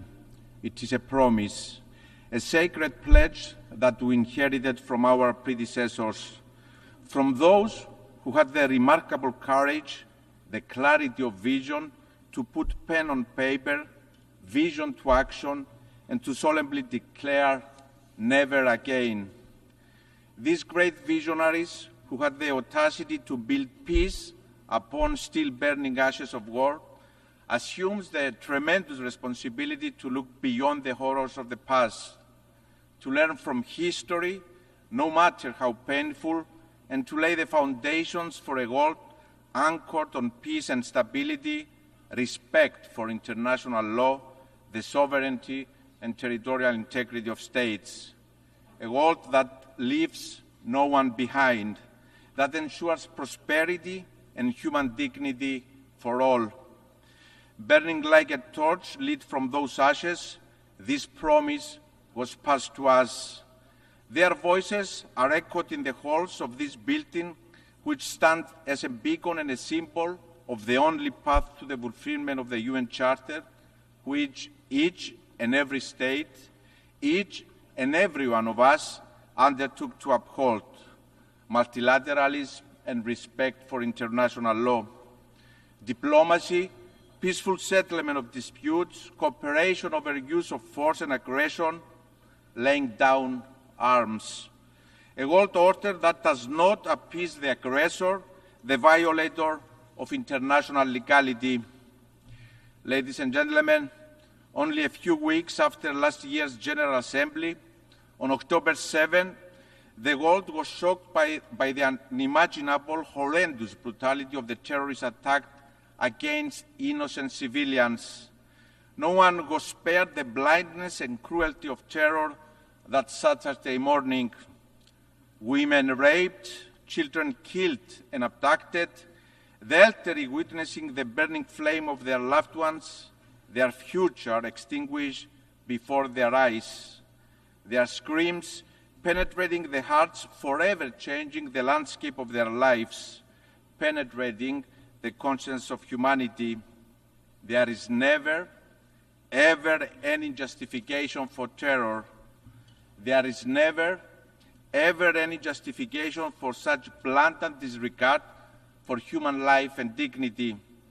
No matter where it comes from, no matter whom it concerns us all. when rape is used as a weapon of war against women and girls, when children are abducted, our voice needs to be loud, clear, united, and unequivocal. Those are our daughters, those are our children, and we failed them. Let me be clear, ours is a mission for the innocent. Innocents know no country, age, race, nor religion. Human pain and human dignity is equal for all, and it must be upheld always in each and every context. Dear friends, in the immediate aftermath of the October 7 attack, and as the humanitarian situation in Gaza deteriorated, my country, the Republic of Cyprus, acted. We acted on our moral responsibility to help the innocent civilians of Gaza, men, women, children, suffering abhorrent conditions no human should ever endure. As a country that is an integral part of the region, Cyprus built on the long-standing bonds of friendship and trust with our neighbors. Fulfilling our duty as an anchor of stability in the turbulent sea, as the European Union's lighthouse in the Eastern Mediterranean, we delivered the Amalthea Maritime Corridor to the international community, a lifeline of hope and humanity. The Cyprus Humanitarian Corridor is a manifestation of the spirit and the letter of the UN Charter, cooperation and multilateralism. It aptly demonstrates the power of diplomacy, one of our most powerful tools. Cyprus worked closely with regional and international partners, with the United Arab Emirates, the United States, with the concrete support of the European Union, the United Nations, united by a shared vision.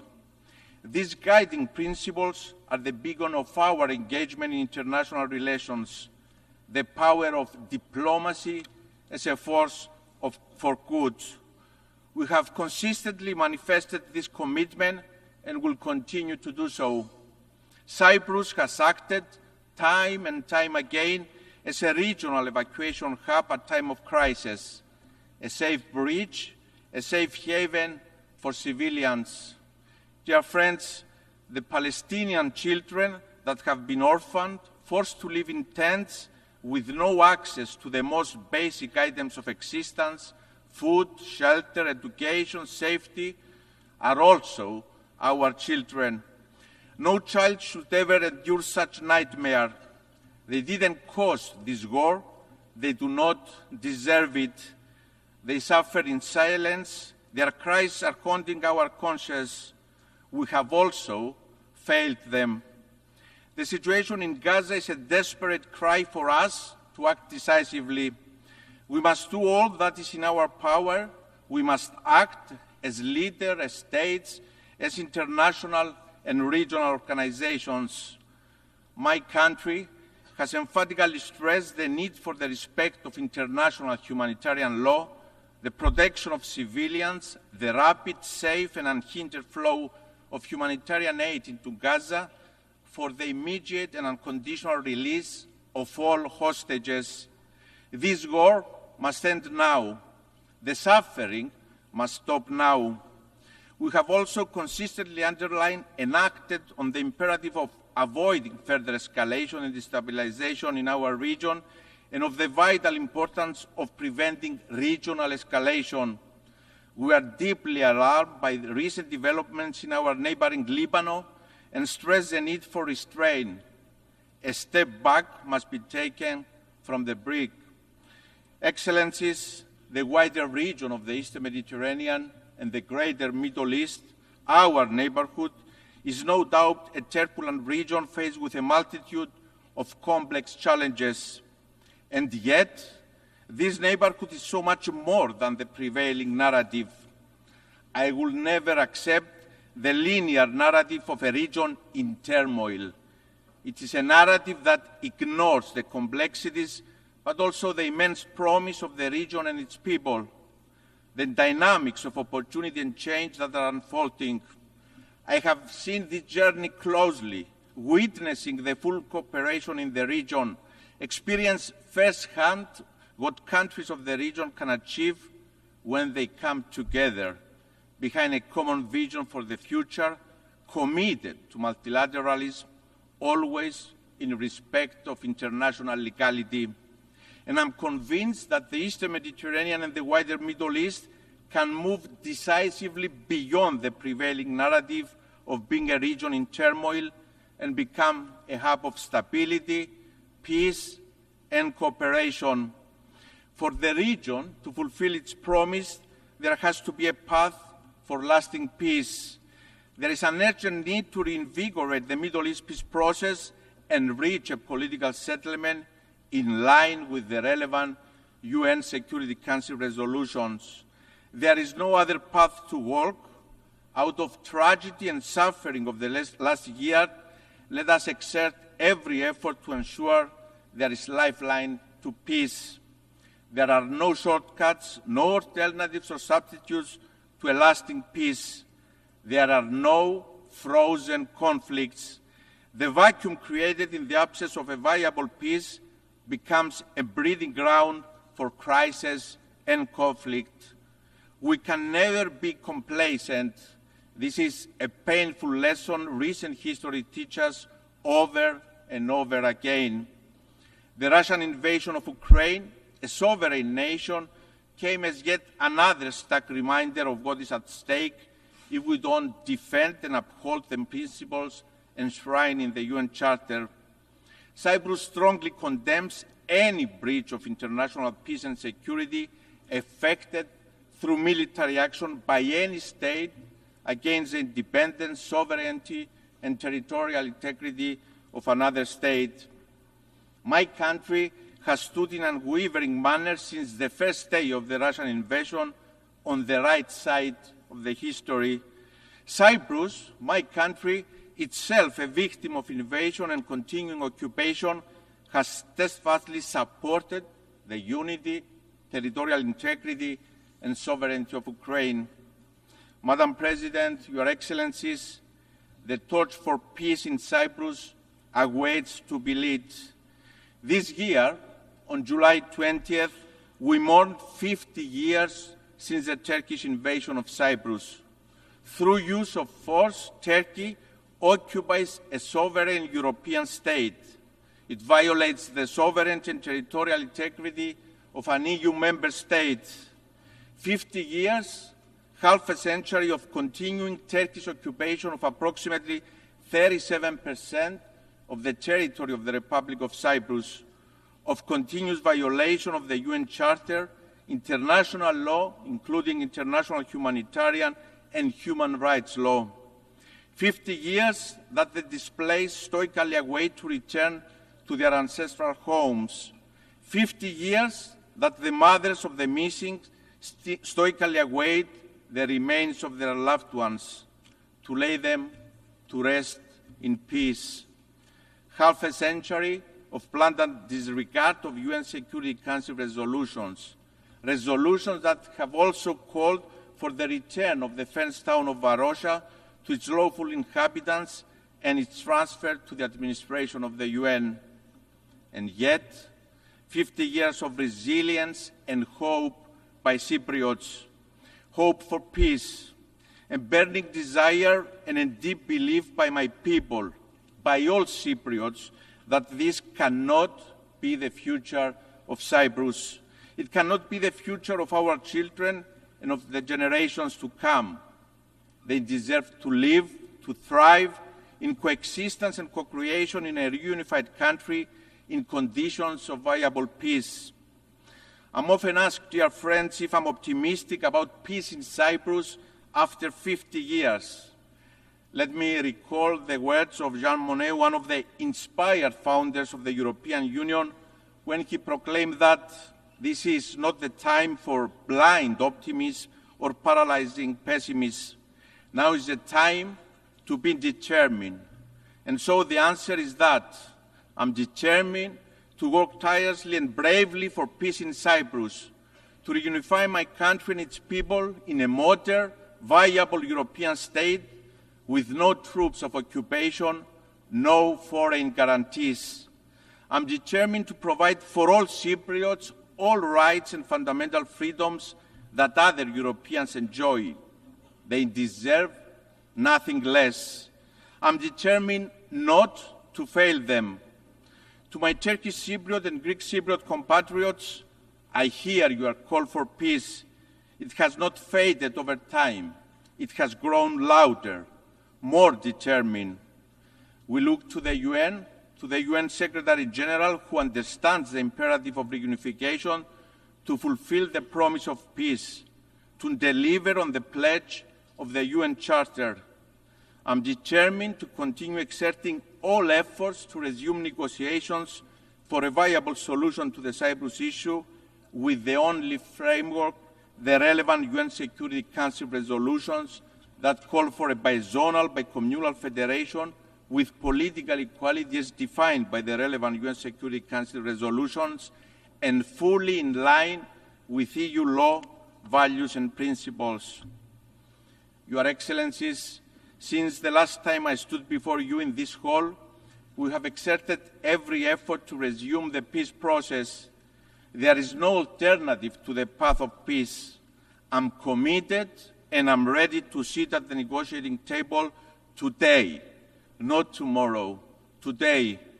I have clarity of vision for the future of my country, for the future of our children in a unified, prosperous, viable European state. To Mr. Erdogan, history will judge us, and history is unforgiving in the light it casts on leaders who have an opportunity to deliver peace and instead choose the path of revisionism and disregard for international law. Those who want to lead must lead by example. The voice of morality, Mr. Erdogan, cannot have selective historical amnesia or selective sensitivity to violations to international law. The aggressor, the violator of international law, cannot be the advocate of legality nor point the finger to others. On this podium yesterday, we heard Mr. Erdogan call for the disregard of the UN Charter, the violation of the UN Security Council resolutions and international law, including the UN Convention on the Law of the Sea. And my response, the response of the international community, is clear. Illegality stemming from invasion, aggression, and use of force cannot be recognized. International law is not a la carte. Its interpretation does not change depending on who is the violator. It applies equally to all contexts, to all countries. It applies to Turkey, a country that 50 years ago used force in violation of the UN Charter, invaded the sovereign state, and is an occupation force in Cyprus. It is an affront to this plenary to name an invasion a peace operation. Revisionists cannot change reality, not now, not ever. To Mr. Erdogan, I also say now is the time to deliver on your proclaimed commitment to international law and to peace. No country that believes in the moral superiority of its position refuses to sit on the negotiating table. I adamantly believe that we can carve a new path, one of peace, cooperation, and collaboration. We cannot change geography. It is an opportunity, not a curse. Turkey and Cyprus will always remain neighbors. Let us change the narrative. Let us transform our proximity into a promise. Let us build together a legacy of peace that can be transformative for the whole region. Ladies and gentlemen, in our common agenda, the Secretary General remarked that humanity faces a stark and urgent choice, and break down or break through. I welcome the Secretary General's new agenda for peace and support multilateral efforts towards peace and security. Collective action is urgently needed to address the changing nature of conflicts, including challenges posed by new technologies, the climate emergency, rising inequalities, and backtracking on human rights. Halfway to the deadline, it is alarming that our world is off track to achieve the 2030 Agenda for Sustainable Development. Despite some glimmers of hope, action, transformative solutions and comprehensive reforms are urgently needed. The agendas and resolutions are in place. We don't need more words. We need action. Human rights constitute the backbone of the multilateral system, and it is a top priority for Cyprus' foreign policy, guided by our long-lasting commitment to promoting, protecting, and fulfilling all human rights, as well as advancing and strengthening international human rights within the United Nations. Cyprus has announced its first-ever candidacy for the Human Rights Council for the period 2025-27, with elections taking place this fall. Our candidature stems from our deep dedication to promoting, protecting, and fulfilling basic human rights for all, as well as advancing and strengthening international human rights within the United Nations system. Ladies and gentlemen, the world is at an inflection point. Our children, the generations to come, are watching, and they will hold us accountable. The decisions we make today, the courage and vision we transform into action, have the potential to change the trajectory of the world. We have an opportunity to come together and through multilateralism, by upholding the primacy of the UN Charter, to build a safer, more secure world. The nature of the challenges we face is such that no country can address it on its own. We need to come together. We, the peoples of the United Nations, determine. Thank you very much. On behalf of the Assembly, I wish to thank the President of the Republic of Cyprus. The Assembly will hear an address by His Excellency Peter Pellegrini, President of the Slovak Republic. I request protocol to escort His Excellency and invite him to address the Assembly.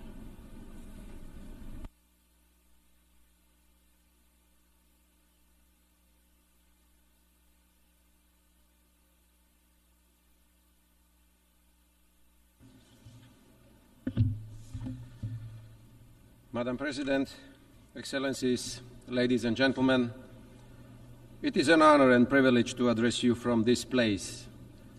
It's the first time for me in my capacity of President of Slovakia.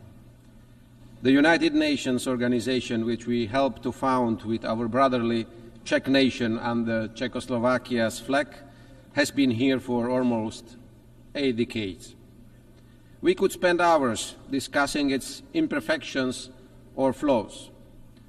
We have a legitimate right to ask how the UN delivers on its core mission, and that is maintaining peace, guaranteeing international law, and protecting human rights. And most importantly, why it fails to do so quite often. Despite all its faults and failures, the UN is the only truly global forum we have. It is the backbone of the world order based on rules and international law. The cornerstone of the world as we know it. The UN is a vital international ecosystem for most countries in the world, including Slovakia. The sovereignty of the majority is, to a great extent, based on our ability to cooperate, show solidarity, and look for points where our often different interests meet. It builds on our readiness to reach a compromise and respect our diversity based on shared universal values, rules, and obligations. Especially in today's uncertain times, it is a powerful pillar of sovereignty, just like its classic features, territorial integrity or independence of action. The way we cooperate tells us a story about us, where we do belong, what do we reach for, and eventually who we are as people, community, humanity.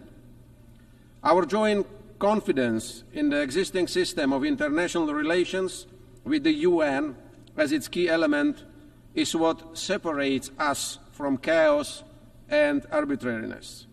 In other words, from war and violence. There are countries and entities among us that believe that the absence of rules will be the breeding ground for their future success. They believe that the force is above the law. In reality, however, the collapse of a rules-based system would eventually get back at those who desire it the most today. In Slovakia's immediate vicinity, in Ukraine, a war has been going on for almost 1,000 days already. As a result of Russia's aggression, which violated such basic principles of international law as sovereignty and territorial integrity. It is worth reminding that our neighbor, Ukraine, legitimately defends its country and its people according to international law, including the UN Charter. Every day, this war continues to destroy the lives, the infrastructure, and the future of Ukrainian men and women. And it is of no good to Russia's people either, as they die too, and the war has come to them as well. The escalation grows. It is high time to start looking for a peaceful, sustainable, and just end to this conflict, based on the principles of international law and the UN Charter. Looking at the world's geography for parts of the globe, it might seem like a local and by far not the only serious conflict the world faces today. Let us recall the suffering of the people in Gaza after the horrific terrorist attack by Hamas against Israel and the casualties on both sides, or the state collapses in Haiti or Sudan, both followed by humanitarian disasters. However, from the international community's point of view, what we see here is an existential struggle for the nature and future of international law and adherence to agreed rules. None of us today can think that the UN can fully prevent all wars and conflicts in Ukraine, the Middle East, Africa, or elsewhere. The reason, however, isn't some kind of alleged dysfunction of the organization and its agencies. It is rather the lack of joint political will in its highest body, the Security Council. On the other hand, it's a fact that the UN was born with powerful and exclusive checks without effective balances. For years, there has been a general understanding that the UN needs a deep reform, and Slovakia stands ready to continue assisting this legitimate effort. We see that we must rather look for effective prevention, management, and eventually solutions to conflicts within local or continental alliances. The role of the UN remains central, but the need for partnership with regional organizations is growing. For us in Europe, it is NATO and the EU. This is the only way for the UN, with its foundations laid in the last century, to withstand the threats and challenges of the current one. I don't find it appropriate or useful to divide the world into global north or global south, east or west. Much more important is to look at who respects our shared rules and obligations and who doesn't, who is interested in making them stronger and acting by them, and who is rather undermining them or applying double standards. All of us are far from perfect. However, it fills me with hope that those of us who respect our shared values and rules form the vast majority here, and those who despise, systematically ignore, harm, or apply these rules only when it comes in handy are only a few. It's often those who try to take apart not only the rules but also the meaning of words. In the flood of information and misinformation that we face today, we must not renounce the truth. The reverse is still the reverse and not the face. A lie is just a lie, not a fact of an alternate reality. Aggression is no defense. Occupation is no brotherly help, liberation, or some mythical togetherness. Likewise, war remains war, no matter what euphemism they call it. We must not forget that words and those who speak them, including traditional and social media, remain the most powerful weapons, determiners of good and evil. They can both fortify or disrupt unity and trust in our societies and communities. They can promote tolerance or spread hatred. It is of utter importance that we speak out against those who abuse words by giving them alternate or even opposite meanings. Promoting information integrity should be high on our priority list. The global debate on climate change is a good example proving we can do this. The denying of climate change and its evidence by renewed scientific teams around the world, quite common until recently, is in the face of increasingly destructive climate conditions and disasters, now obscure even in the most marginal opinion groups. Our emissions are already beyond the imaginary line of our Paris commitments, before which we could still significantly slow down what we, humanity, have caused through our activities. Blaming each other won't help either. We'd better do what we can. Let's invest part of our personal and political activity into what is already happening with our climate, mitigating the consequences of hurricanes, floods, and extinguishing fires, both figuratively and unfortunately also literally, is today's urgent climate agenda. Protection of freedom, human rights, and human dignity for everyone, efforts to reduce poverty, strengthening food security, upgrading health, hygiene and vaccination standards, environmental protection, preservation of ecosystems and diversity. Here, along with the climate change mitigation, I see a huge area of action for the UN and its specialized agencies too. Practical and well-directed policies, coordination of different national development and assistance programs into regional synergies and successes, as well as comprehensive and expert evaluation of green transition efforts. That is what I expect from the UN of today.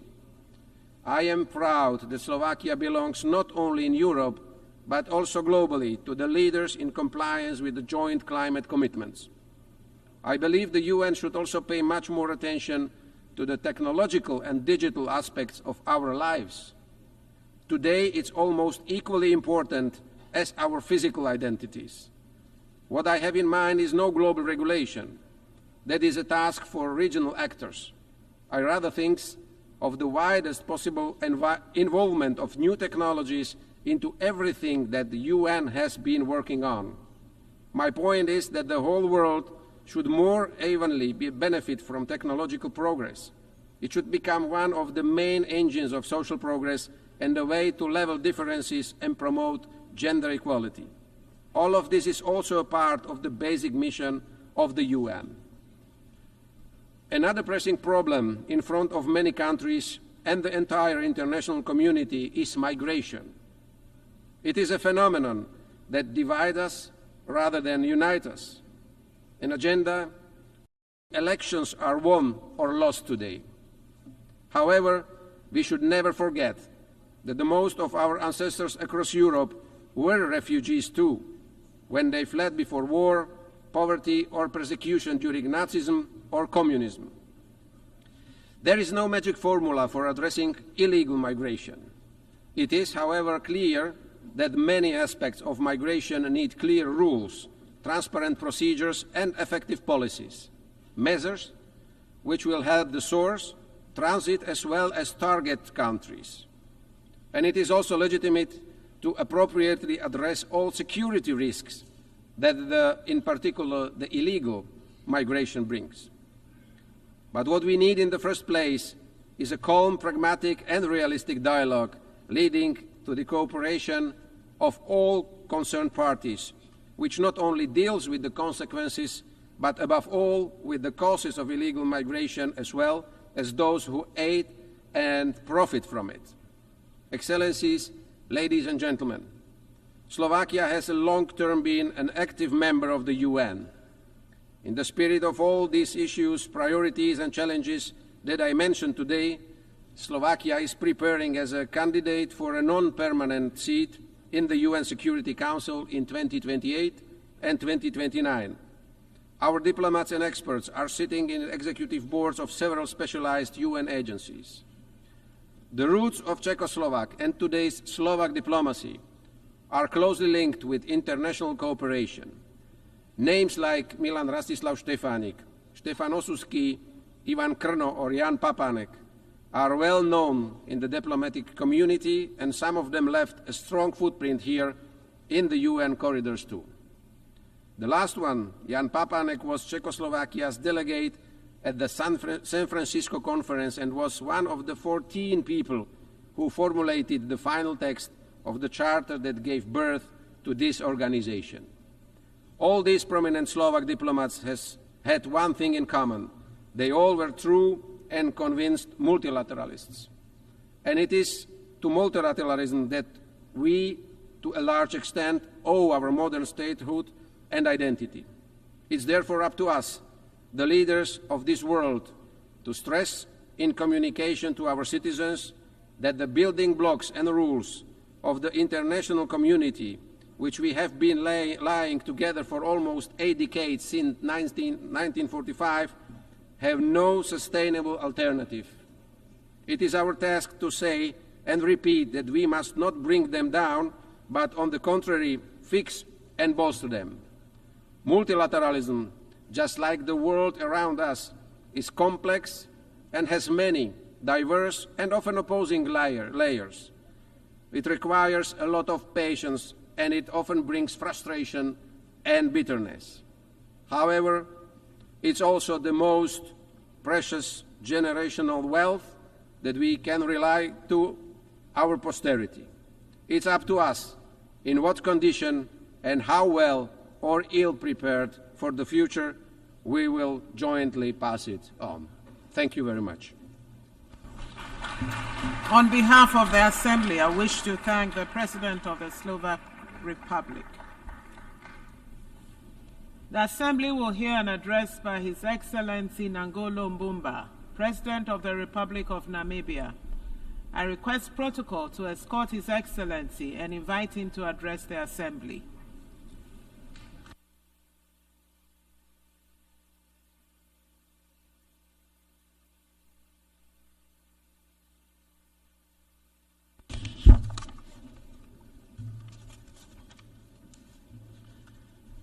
Madam Deputy President, the Secretary General of the United Nations, Your Excellencies, delegates,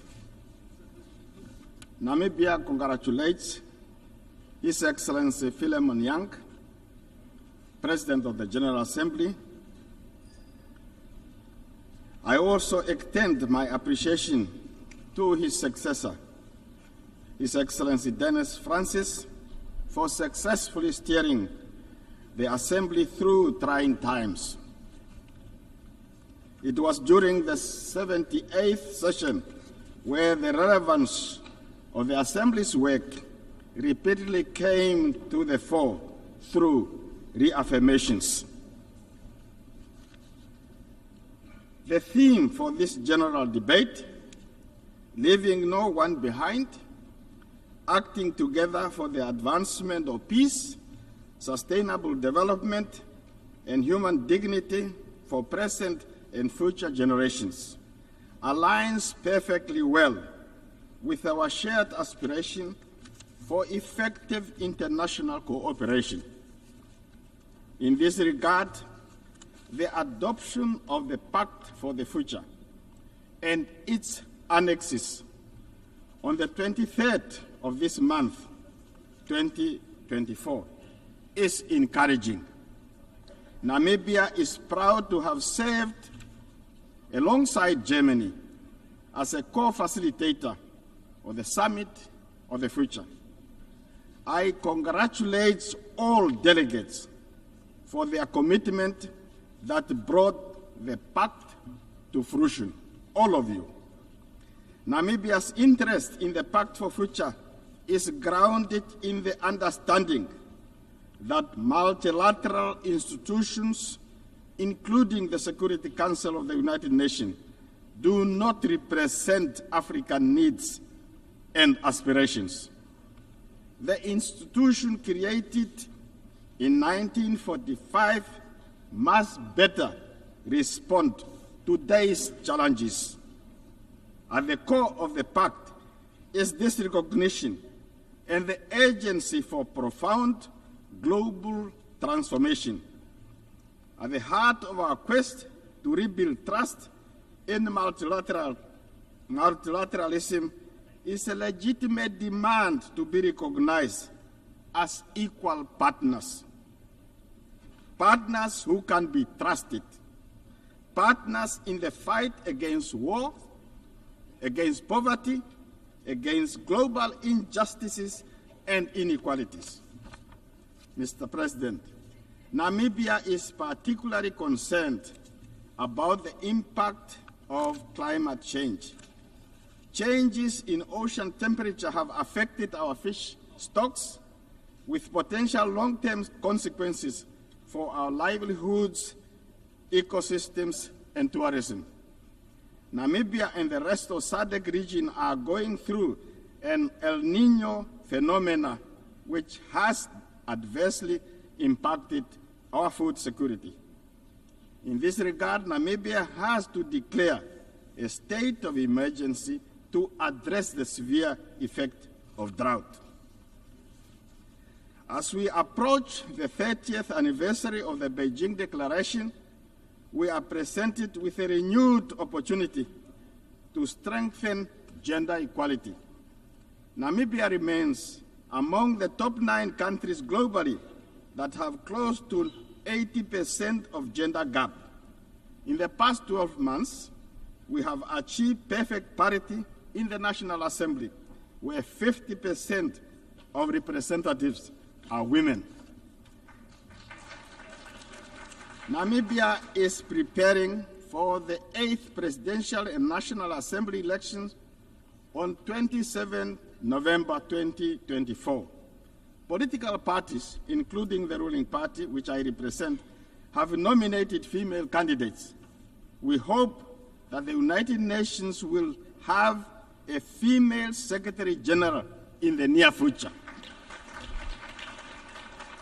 Namibia is working to develop a sustainable energy mix to support its ambitious industrialization agenda and to contribute to the world's efforts to combat climate change. We are establishing green industrialization ecosystem for decarbonizing industries that find it difficult to lower their greenhouse emissions. Investment in these key sectors is critical in Namibia. And Namibia is urging developed nations to scale up support for developing countries to facilitate gradual energy transition. Turning to international peace and security, there is an urgent need for this Assembly to support the modalities to actualize the adversary opinion rendered by International Court of Justice regarding the ongoing conflict in Gaza. Prolonged occupation does not justify or make acceptance the hardship and injustice endured. This is particularly true for the people of Gaza, who continue to be brutally massacred. As a country that has endured genocide, Namibia believes that Israel, by intent and by action, is committing genocide. Namibia continues to call for a ceasefire and humanitarian assistance to flow unhindered into Gaza. On economic matter, economic hardship continue to affect the sister Republic of Cuba in stark contrast to the ideals of inclusivity, and the goals of leaving no one behind. Namibia calls for the end of economic, financial, and commercial blockade against Cuba and calls for removal of Cuba from states that are accused of sponsoring terrorism. Namibia also reiterates its call for the immediate and unconditional lifting of illegal sanctions against our neighbor Zimbabwe, which hinders the country's capacity to achieve sustainable development goals. Further affronts to United Nations Charter, its purpose and principle is the continued disenfranchisement of the people of Western Sahara who are denied the right to self-determination. The 79th session of the UN General Assembly must do more to change that situation. In conclusion, Namibia is a child of international solidarity midwifed by the United Nations and therefore remains its firmest of proponents. The United Nations system can be strengthened if we hold hands and work together as bridge builders to illustrate, as illustrated by the Summit of the Future, by choosing the way of collaboration over enmity, peaceful dialogue over war and conflict, and de-escalation instead of escalating things, we can achieve our shared goal of more peaceful, just, and prosperous world. And I thank you for your attention. On behalf of the Assembly, I wish to thank the President of the Republic of Namibia.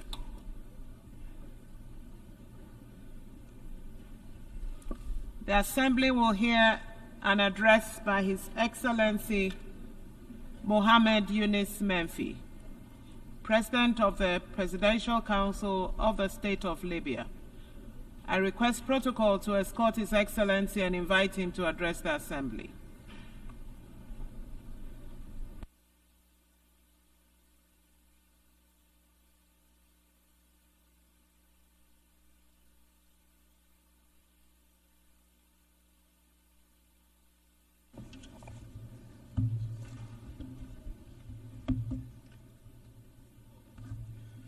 السيد الرئيس Mr. President, سيدات والسادة الحضور ladies and gentlemen, في البداية at the outset, يسرني أن أتقدم لكم بخالص I would التهاني like to على congratulate انتخابكم you لرئاسة الدورة on ال79 your election للجمعية as العامة President للأمم of the المتحدة 79th session متمنيا of لكم the United ولفريقكم Nations General النجاح في Assembly. المهام I wish you الموكلة and your إليكم. team all the success. كما أتوجه بالشكر I would also والتقدير like to للسيد express my thanks and دينيس فرانسيس appreciation to على Mr. Dennis قيادته Francis المميزة for خلال his الدورة excellent السابقة stewardship of والأمين the العام previous السيد session. أنطونيو Thanks are also غوتيريش due to His Excellency the على Secretary جهوده General Antonio المستمرة Guterres في for his تعزيز الأمن continuous والاستقرار effort to الدوليين promote international peace and ومساعيه security, as الحميدة well as his لتحقيق good الأهداف offices السامية to للأمم achieve the المتحدة noble objectives of the ودوره United في Nations تعزيز and حقوق his role in الإنسان. promoting human rights. السيد الرئيس، السيدات والسادة، Madam President, ladies and عانت gentlemen, ليبيا على مدى أكثر has من عقد من الزمن for over more مراحل than a decade انتقالية from متعاقبة successive شابتها transitional العديد من periods الصراعات والحروب tainted غير with المبررة unjustified بين conflicts and الأشقاء wars among والتي brothers. غذتها They were تدخلات fueled خارجية by foreign تسعى إلى إضعاف interference aimed الدولة at weakening the وتعميق state, الانشقاق deepening والسيطرة على divisions, مواردها الطبيعية and controlling its natural وقرارها resources, السياسي as well as والاقتصادي، its political وهو and ما social يتطلب اليوم decisions. وقفة جادة This لاستعادة necessitates زمام a strong الأمور، stance فلا today تزال to regain التحديات control. أمامنا كبيرة Challenges ومعقدة، are huge ولا زلنا and نسعى complex before لخلق us. حلول However, توافقية we're still trying to لتوحيد reach الكلمة والصف consensual solutions to وجمع unite our الأطراف على words and طاولة drafts and واحدة gather all والعمل parties على around إيجاد one حل table وطني. to find a إلا أن national solution. الانقسام المؤسسي However, الناتج this عن institutional العرقلة division الممنهجة that لبعض الأطراف السياسية وما تبعها من نزاعات حول الصلاحيات والاختصاصات أدى إلى تفاقم الأزمة السياسية والمؤسسية بشكل ملحوظ، وزاد من تعقيد المشهد السياسي، بداية من خلق أجسام موازية إلى تجميد وإلغاء الالتزام بالاتفاقات السياسية المبرمة وقرارات مجلس الأمن ذات الصلة، وصولا لاستخدام موارد الدولة كأداة للضغط السياسي، وآخرها محاولة العبث بالقضاء الليبي، الأمر الذي يجعل من واجبنا أن نتحمل المسؤولية الملقاة على عاتقنا ونتدخل عندما يتعلق الأمر بأمن المواطن وقوته. السيد الرئيس، أن الحل السياسي الشامل بمساراته المالية والاقتصادية والأمنية إضافة لمسار المصالحة الوطنية هو السبيل الوحيد لتوحيد المؤسسات وضمان الاستقرار وصولا إلى الانتخابات وتجديد الشرعية لجميع المؤسسات وتقرير الشعب الليبي لمصيره. ونثمن في هذا الإطار الجهود الوطنية والدولية الرامية إلى دعم الحوار بين الأطراف الليبية، ونؤمن إيمانا راسخا بأن الشعب الليبي هو صاحب الحق في تحديد مصيره واختيار من يحكمه ويدير شؤونه وثرواته، ويجب أن يعطى الفرصة للبث في مستقبله من خلال تجديد الشرعية واستعادة سلطته التي تسعى بعض الأطراف إلى إقصائه، فالليبيون هم الأقدر على تقرير مصيرهم، والشعب هو الفيصل في اختيار من يمثله والعودة إليه عبر الاستفتاءات النزيهة، وعقد انتخابات شاملة هو الحل الأمثل لإنهاء أي انسداد سياسي. السيدات والسادة، إن مشروع المصالحة الوطنية الذي يرعاه المجلس الرئاسي يسير بوتيرة بطيئة نتيجة للتطورات الأخيرة التي شهدتها البلاد ومحاولة بعض الأطراف السياسية عرقلته بكل السبل، وإننا نجدد التأكيد على أهمية تسريع هذا المسار لإرساء وتوطيد الثقة، وإننا في هذا الصدد نشيد بجهود الاتحاد الأفريقي وندعو لخلق حوار ليبي لأجل إنجاز ميثاق وطني ومؤتمر مصالحة شامل، ونؤكد على ضرورة مشاركة كافة الأطراف بطريقة بناءة للوصول إلى تسوية سلمية تعتمد على الحل الليبي بعيدا عن الإملاءات والتدخلات الخارجية، إذ لا يمكن التوصل إلى حلول دائمة من دون حوار صريح وجاد بين الليبيين أنفسهم ومن غير تدخلات خارجية يضمن وحدة البلاد وسلامتها المجتمعية وسيادتها. السيدات والسادة، يصادف هذا الشهر الذكرى السنوية الأولى لدمار الزائل من مدينة درنا ومحيطها بسبب إحصار دانيال، والذي يعد حدثا مؤلما لا ينسى، حيث ترك خلفه دمارا واسعا وخسائر بشرية ومادية جسيمة. ورغم الآلام والحزن إلا أننا أيضا نتذكر تضافر وتلاحم جهود الليبيين والتي أعطت درسا حيا على قدرة الشعب الليبي للتغلب على الصعوبات والأزمات، إذ ما قرر حل مشكلاته داخليا من غير تدخلات وإملاءات خارجية. كما نجدد الدعم للجهود الصادقة التي بذلت للتعافي تمهيدا لإعادة الإعمار في كافة ربوع البلاد. السيدات والسادة، ما يرتكبه الاحتلال الإسرائيلي من جرائم إبادة وتطهير عرقي ضد الشعب الفلسطيني واللبناني يمثل انتهاكا صارخا للقوانين الدولية متمسكين بمبادئ المحاسبة وعدم الإفلات من العقاب، ونشير في هذا الصدد إلى انضمام دولة ليبيا إلى جنوب أفريقيا في القضية المرفوعة أمام محكمة الجنايات الدولية بخصوص الكيان الإسرائيلي وانتهاكاته الجسيمة للقوانين والقرارات والمواثيق الدولية، ولتعزيز المساءلة على الانتهاكات والإبادة الجماعية التي يتعرض لها الشعب الفلسطيني،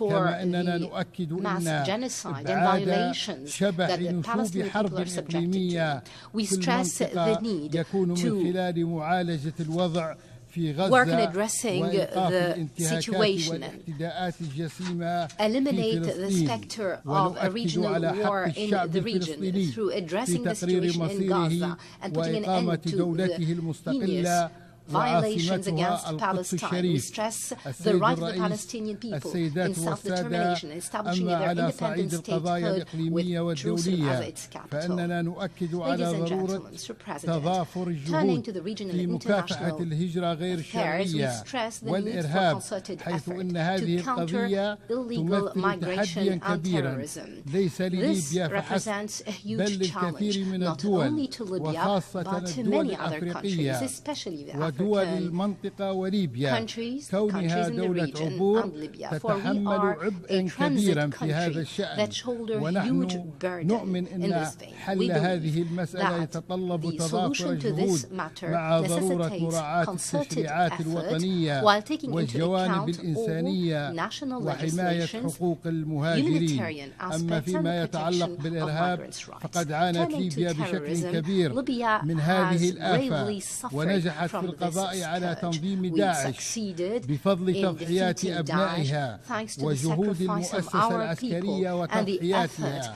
of the ودعم military المجتمع الدولي، institution, as well as ونحن the نواصل support العمل of the international على community. تعزيز We الأمن continue to work الداخلي on promoting وحماية domestic الحدود من security خلال and protecting our التعاون borders مع through المجتمع the cooperation الدولي with the international لإنشاء community.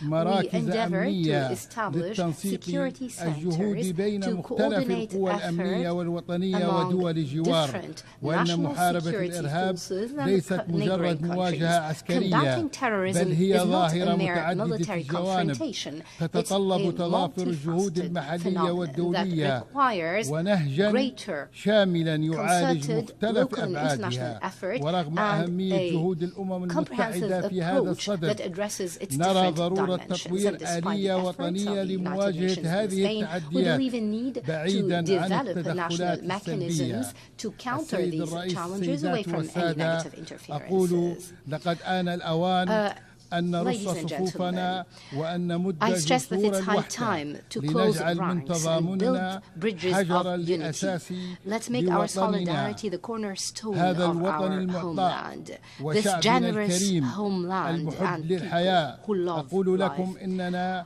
I لم assure ننعم you that أو لن we ننعم would not بخيراتنا وثروات enjoy وطننا our طالما wealth بقيت بذور الفتنة والشقاق تنمو بيننا، if the seeds of وإن strife and وحدتنا discord هي continue to المفتاح thrive among us. لاستقرارنا، Our unity وهي is the الأمل path to our الذي stability. سيحمل It's the hope أبنائنا that نحو would carry مستقبل our أفضل. children into a وأدعوكم better future. للتشبث I urge you to بوحدتنا uphold الوطنية our national ونفض unity and التدخلات take off الخارجية التي interference تهدف إلى that تقويض aims at مساعينا. undermining إن our التاريخ endeavors. يشهد History على bears عظمة هذا witness الشعب to the greatness الذي of this ألهم people, the أمما Libyan people, وشعوبا who was a source of عبر inspiration العصور to nations and peoples ويبرهن for على decades. أنه رغم They كل ما proved يمر به that من despite all تحديات challenges يعود دائما experienced, أشد قوة they وصلابة always raise up وبأسا، stronger ولا and more ينسى resilient الليبيون and من وقف adamant. إلى جانبهم Libyans will not في forget لحظات those who الشدة، stood by them in وسنظل times على of عهدنا hardship. We will نعمل من continue أجل to work بناء مستقبل build مشرق a يليق bright بطموحات future worthy شعبنا of the aspirations and وآماله، hopes of our ولن people. نبخل بأي We will تضحية spare في no سبيله. sacrifice شكرا for its sake. والسلام عليكم Thank you, ورحمة and الله. peace and blessings of God be upon you. On behalf of the Assembly, I wish to thank the President of the Presidential Council of the State of Libya. The Assembly will hear an address by His Excellency Luis Rodolfo Abinader Corona, President of the Dominican Republic, I request protocol to escort His Excellency and invite him to address the Assembly.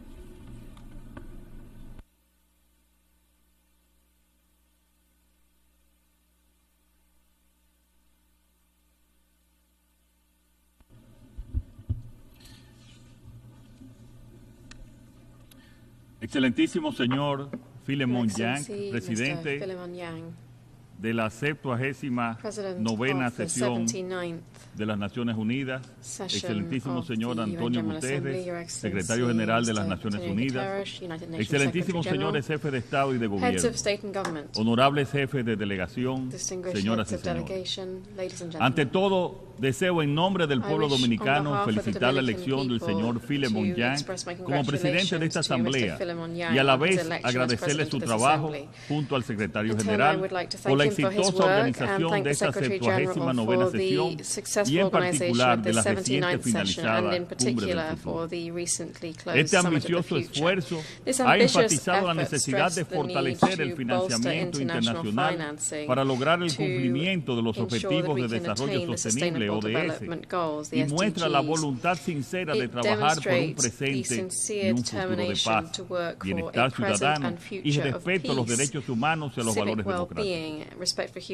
Quiero resaltar que en el caso de República Dominicana hemos logrado avances considerables en los ODS, en la reducción de la pobreza, en la seguridad alimentaria, la sostenibilidad energética, seguridad ciudadana y acción climática, por mencionar algunos ejemplos.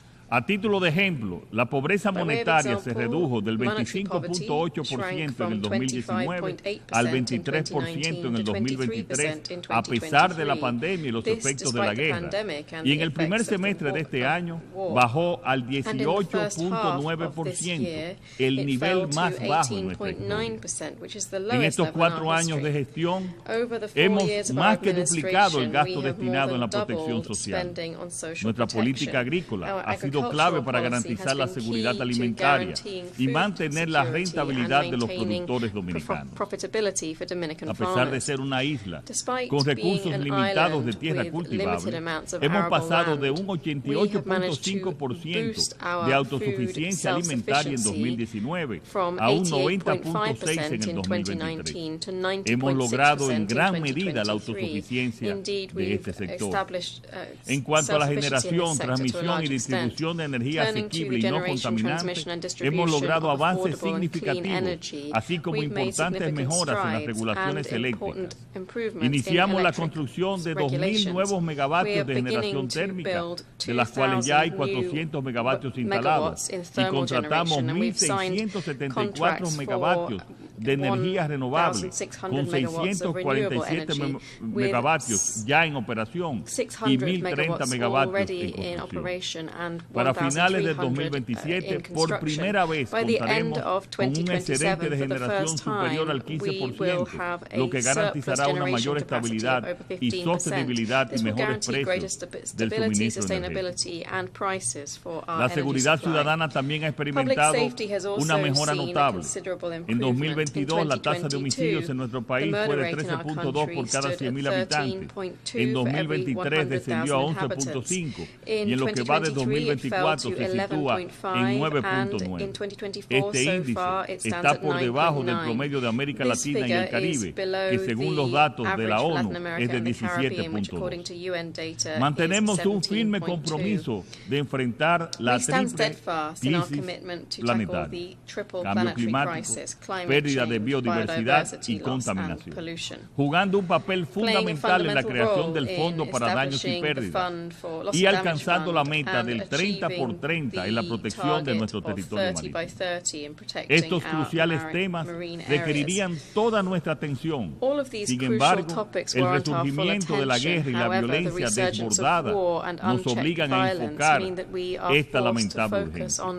Desde su aprobación en el 1945, La Carta de las Naciones Unidas nos ha servido bien, pero tras 7 décadas se han acumulado una serie de retos y desafíos que hoy desbordan su marco institucional, como lo ha enfatizado el secretario general Guterres en su discurso de apertura. Existe un consenso generalizado de que necesitamos con urgencia un nuevo modelo de gobernanza global. Uno que fomente mayor confianza y efectividad en las decisiones emanadas de este imprescindible concierto de naciones. Para la República Dominicana, el compromiso con un multilateralismo efectivo y renovado es prioritario. Este enfoque es necesario para garantizar el respeto al derecho internacional y proteger a las naciones frente a las amenazas globales que comprometen su seguridad y bienestar. Sin una acción concertada y basada en principios, los cimientos de la comunidad internacional se seguirán debilitando. Desde su formación, República Dominicana ha sido un pueblo abanderado de la paz, de la solución pacífica de los conflictos. La pérdida de miles de vidas inocentes, niñas, niños y envejecientes resulta intolerable. Y por esto alzamos nuestra voz para reclamar de manera enérgica la protección efectiva de la población civil conforme lo disponen las normas del derecho internacional humanitario. Una sólida teoría postula que las democracias rara vez van a las guerras unas contra otras. Los dominicanos estamos convencidos de que la promoción de la democracia es un elemento esencial para la construcción de una paz duradera. La democracia no puede reducirse a un sistema de procedimientos mecánicos. La democracia tiene que ser una realidad viva que transforme positivamente la vida de los ciudadanos. Señor presidente, nos encontramos en un momento crucial para la democracia en América Latina y el Caribe. En las últimas décadas hemos sido testigos de un preocupante deterioro en la calidad y el apoyo a los sistemas democráticos. De acuerdo con la reconocida encuestadora Latino Barómetro, el apoyo a la democracia ha tenido una considerable disminución entre el 2010 y el 2023, mientras que el apoyo al autoritarismo aumentó en el mismo periodo. Múltiples factores inciden en este declive. Entre ellos, las secuelas de las frecuentes crisis económicas globales que se han vuelto cíclicas desde finales de los años 90. Pero otro factor igualmente importante es que los ciudadanos no perciben los beneficios tangibles de la democracia y muestran gran preocupación por el personalismo y la corrupción, la confianza en las instituciones democráticas. Frente a ese panorama, resalta la propensión a perpetuarse en el poder, que en el caso de América Latina toma la forma de la reelección indefinida. En los últimos 30 años esta tendencia ha ganado fuerza, erosionando la democracia. Tenemos el ejemplo de Venezuela, que combina la concentración del poder, la persecución de la oposición y la censura a los medios de comunicación. Sin la debida transparencia que requiere cualquier proceso electoral y sin sustento documental alguno, la crisis no hará más que agravarse. Seguiremos insistiendo en la publicación de todas las actas electorales, su verificación por instituciones imparciales y el respeto al resultado emanado de la voluntad del pueblo venezolano. Sin esta publicación no puede declararse un ganador legítimo. La alternancia en el poder es un elemento esencial para garantizar un ejercicio político responsable y genuinamente participativo. La democracia parte de un principio fundamental. El perdedor tiene que aceptar su derrota y ejercer una oposición leal y constructiva. Otro principio democrático esencial establece que el ganador tiene el deber de no avasallar ni doblegar al adversario.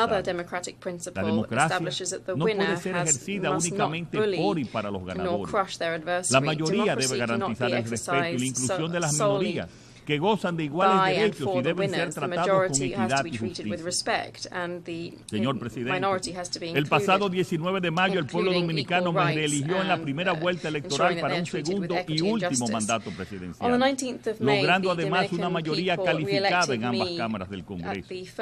Con la mirada puesta en el fortalecimiento de la democracia dominicana, presenté muy recientemente una reforma constitucional ante el Congreso dominicano que busca consolidar el límite límite a la reelección presidencial de manera taxativa, 2 periodos consecutivos y nunca más.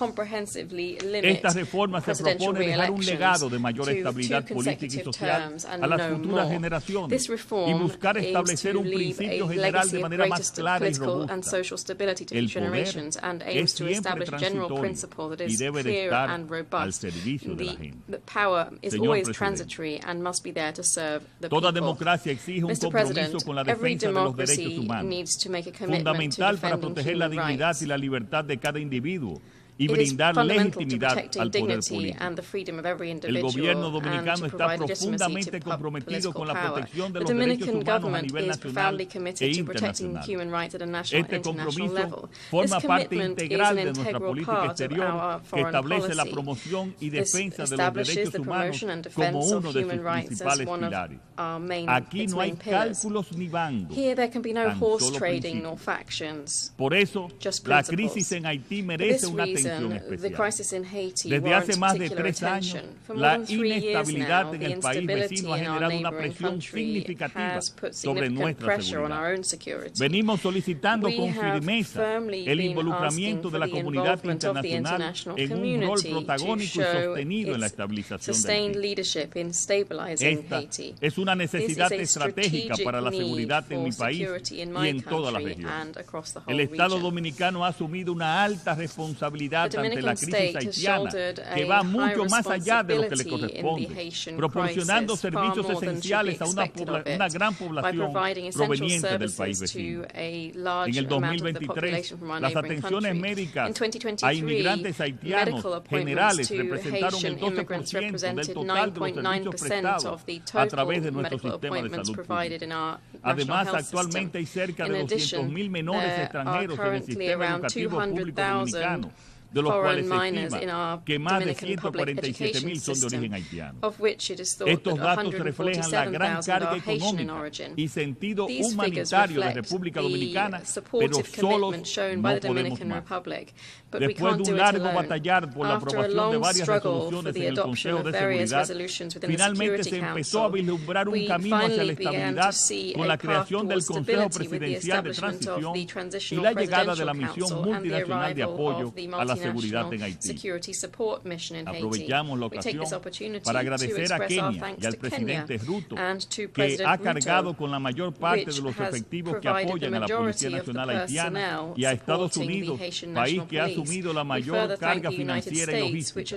También a Jamaica, Bahamas y El Salvador, que ya han enviado sus aportes. Asimismo, a CARICOM, por sus esfuerzos en favor del diálogo y la concertación en Haití. Pero hasta ahora, solo se han desplegado 400 efectivos de la MSS, de un mínimo de 2,000 requeridos para que la fuerza sea efectiva. Sin embargo, hoy día no se han depositado en el Fondo Fiduciario para Haití los recursos requeridos para lograr el despliegue pleno de la fuerza y alcanzar los objetivos de pacificación y respaldo a la eventual celebración de elecciones libres, justas y transparentes. Señores, hemos llegado a este punto con grandes sacrificios, pero a prácamente un año de la celebración de las elecciones en Haití, aún no están dadas las condiciones para ello. No podemos permitir que los esfuerzos hasta aquí alcanzados se desplomen, pues de lo contrario, el colapso de Haití será inminente y sus consecuencias alcanzarán a toda la región. Esta misión significa una excepcional esperanza para el restablecimiento de la normalidad en Haití. Un fracaso podría implicar la necesidad de nosotros adoptar medidas drásticas para proteger nuestra seguridad nacional.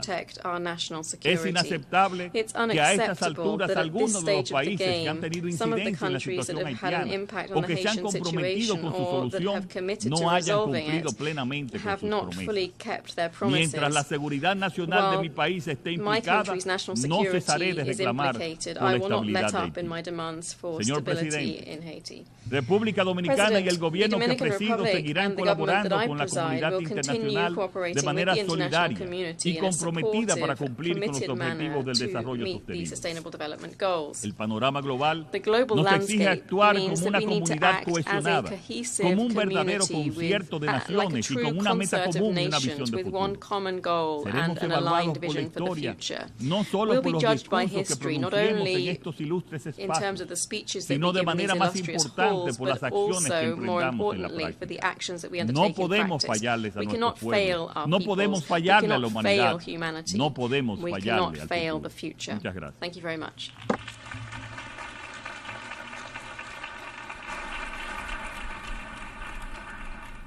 On behalf of the Assembly, I wish to thank the President of the Dominican Republic. The Assembly will hear an address by His Excellency Klaus Werner Iohannis, President of Romania. I request protocol to escort His Excellency and invite him to address the Assembly.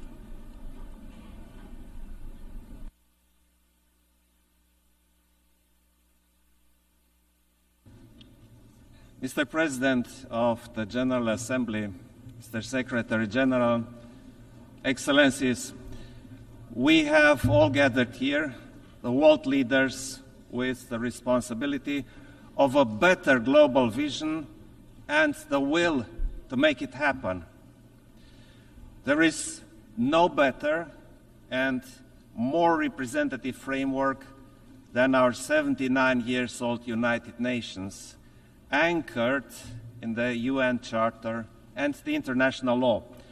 However insecure the world is today, the answer to our problems will always be more cooperation and more solidarity. Romania will always uphold the international world order with the United Nations at its core. If we want to find the solutions, we need to have a more responsible look at our world, to understand its challenges. Let us remember what brought us here together in the first place: peace as a state of spirit, as a purpose, as a tool. Regrettably, we see around the globe that insecurity, violence, conflicts, and even war have taken a firm grip on our world. Our main challenge is finding the much-needed solutions to restore and safeguard peace. Otherwise, the international order and the international law are ours to lose. When diplomacy is the most difficult tool to use, it is precisely then when we need to use it most. Look at the dire global consequences of the Russian war against Ukraine. It has unleashed the greatest security crisis in Europe in recent history, in breach of the international law and with implications going well beyond Europe. In this context, Romania has extended a strong, multidimensional support for Ukraine and its people, and we are committed to maintain it for as long as it is needed. At the same time, Romania will continue its unwavering support to consolidate the resilience of the Republic of Moldova, the second most affected country by this war. Our security is not regional, it is global. This brutal war has already harmed nations and people across the world. Food security stands proof. My country has a crucial role in facilitating the grain exports from Ukraine through our ports on the Danube and at the Black Sea. A long-term conflict is unacceptable, and we must stay the course.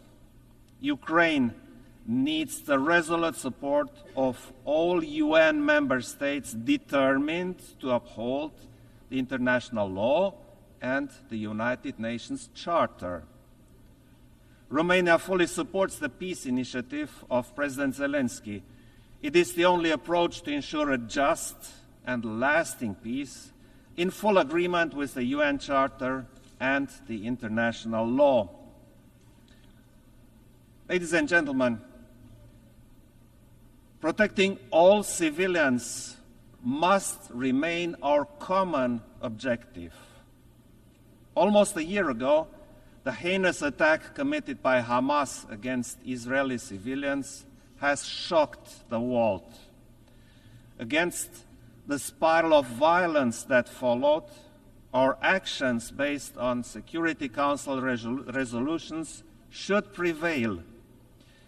The end of hostilities, a safe release of all hostages, and facilitation of the safe shipment of the humanitarian aid for the civilians in Gaza are imperatives no one can deny.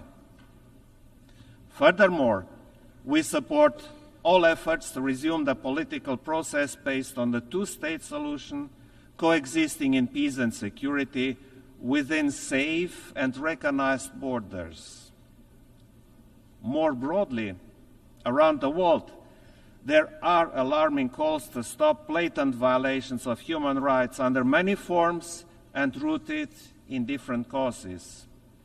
There is a sense of urgency that remains unanswered. Conflict prevention and peacekeeping are essential tools in this regard. At the same time, we must support the cooperation with regional organizations in view of their role in preventing, keeping, and enforcing peace. Distinguished audience, the impact of climate change is a growing threat to our security, and its consequences are already obvious. As these negative events increase, they impact demography, economies, energy, connectivity, and geopolitics. It is vital to further enhance international cooperation and ensure the much-needed civil protection mechanisms. Romania actively participates at the international level in the exercises, projects, and actions to provide emergency response, especially to limit the impact of wildfires. The UN system is essential to mainstream our efforts and to create synergies. We need to accelerate our work to keep the 1.5 degrees target alive. And since climate change is a threat multiplier, Romania supports an integrated approach to the climate and security nexus within the United Nations system. Green transition also includes energy transition, while ensuring energy security as an important development marker. Ladies and gentlemen, we live in an era when we could fully enjoy the opportunities offered by information, innovation, and connections. Nevertheless, instead of harnessing their potential to our common benefit, we see increased distrust and hatred. We see polarization and rise of extremism instead of coexistence and tolerance.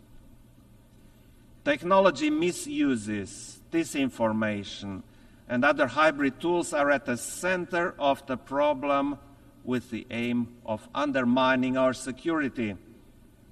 In such times, it has become way easier to destroy than to build. But it is now that we need to seek strength in global institutions, principles, and values, all of those which serve to safeguard human dignity. And human dignity cannot be secured without human rights. They are never optional and continue to stand as one of the fundamental pillars of the United Nations system.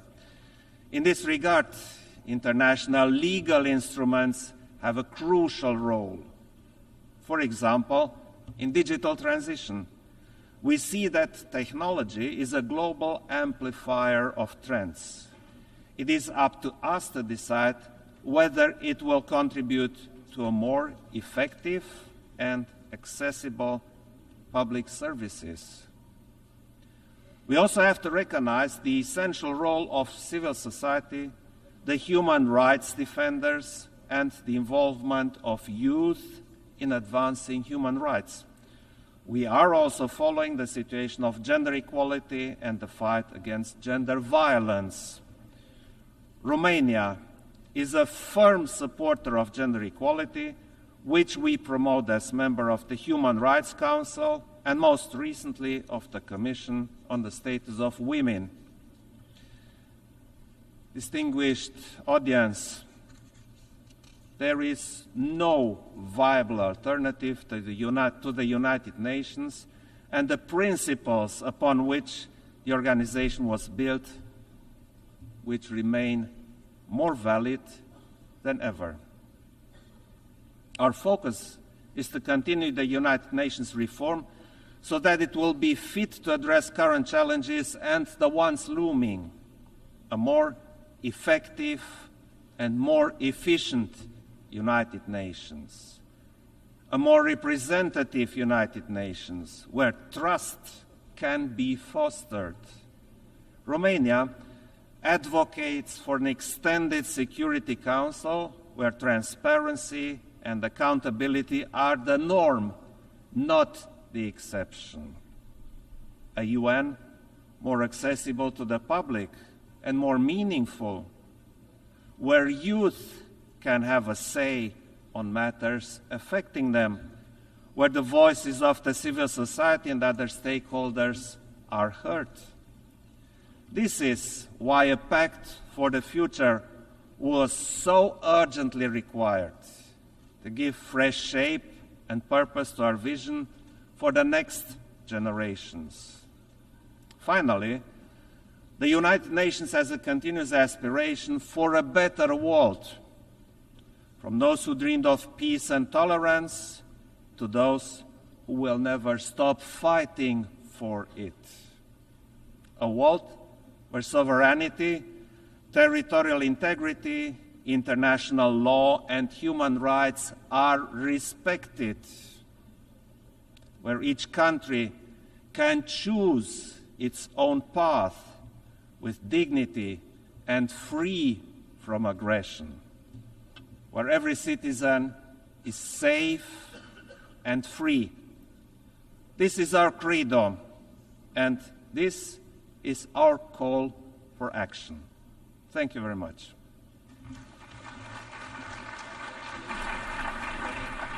On behalf of the Assembly, I wish to thank the President of Romania.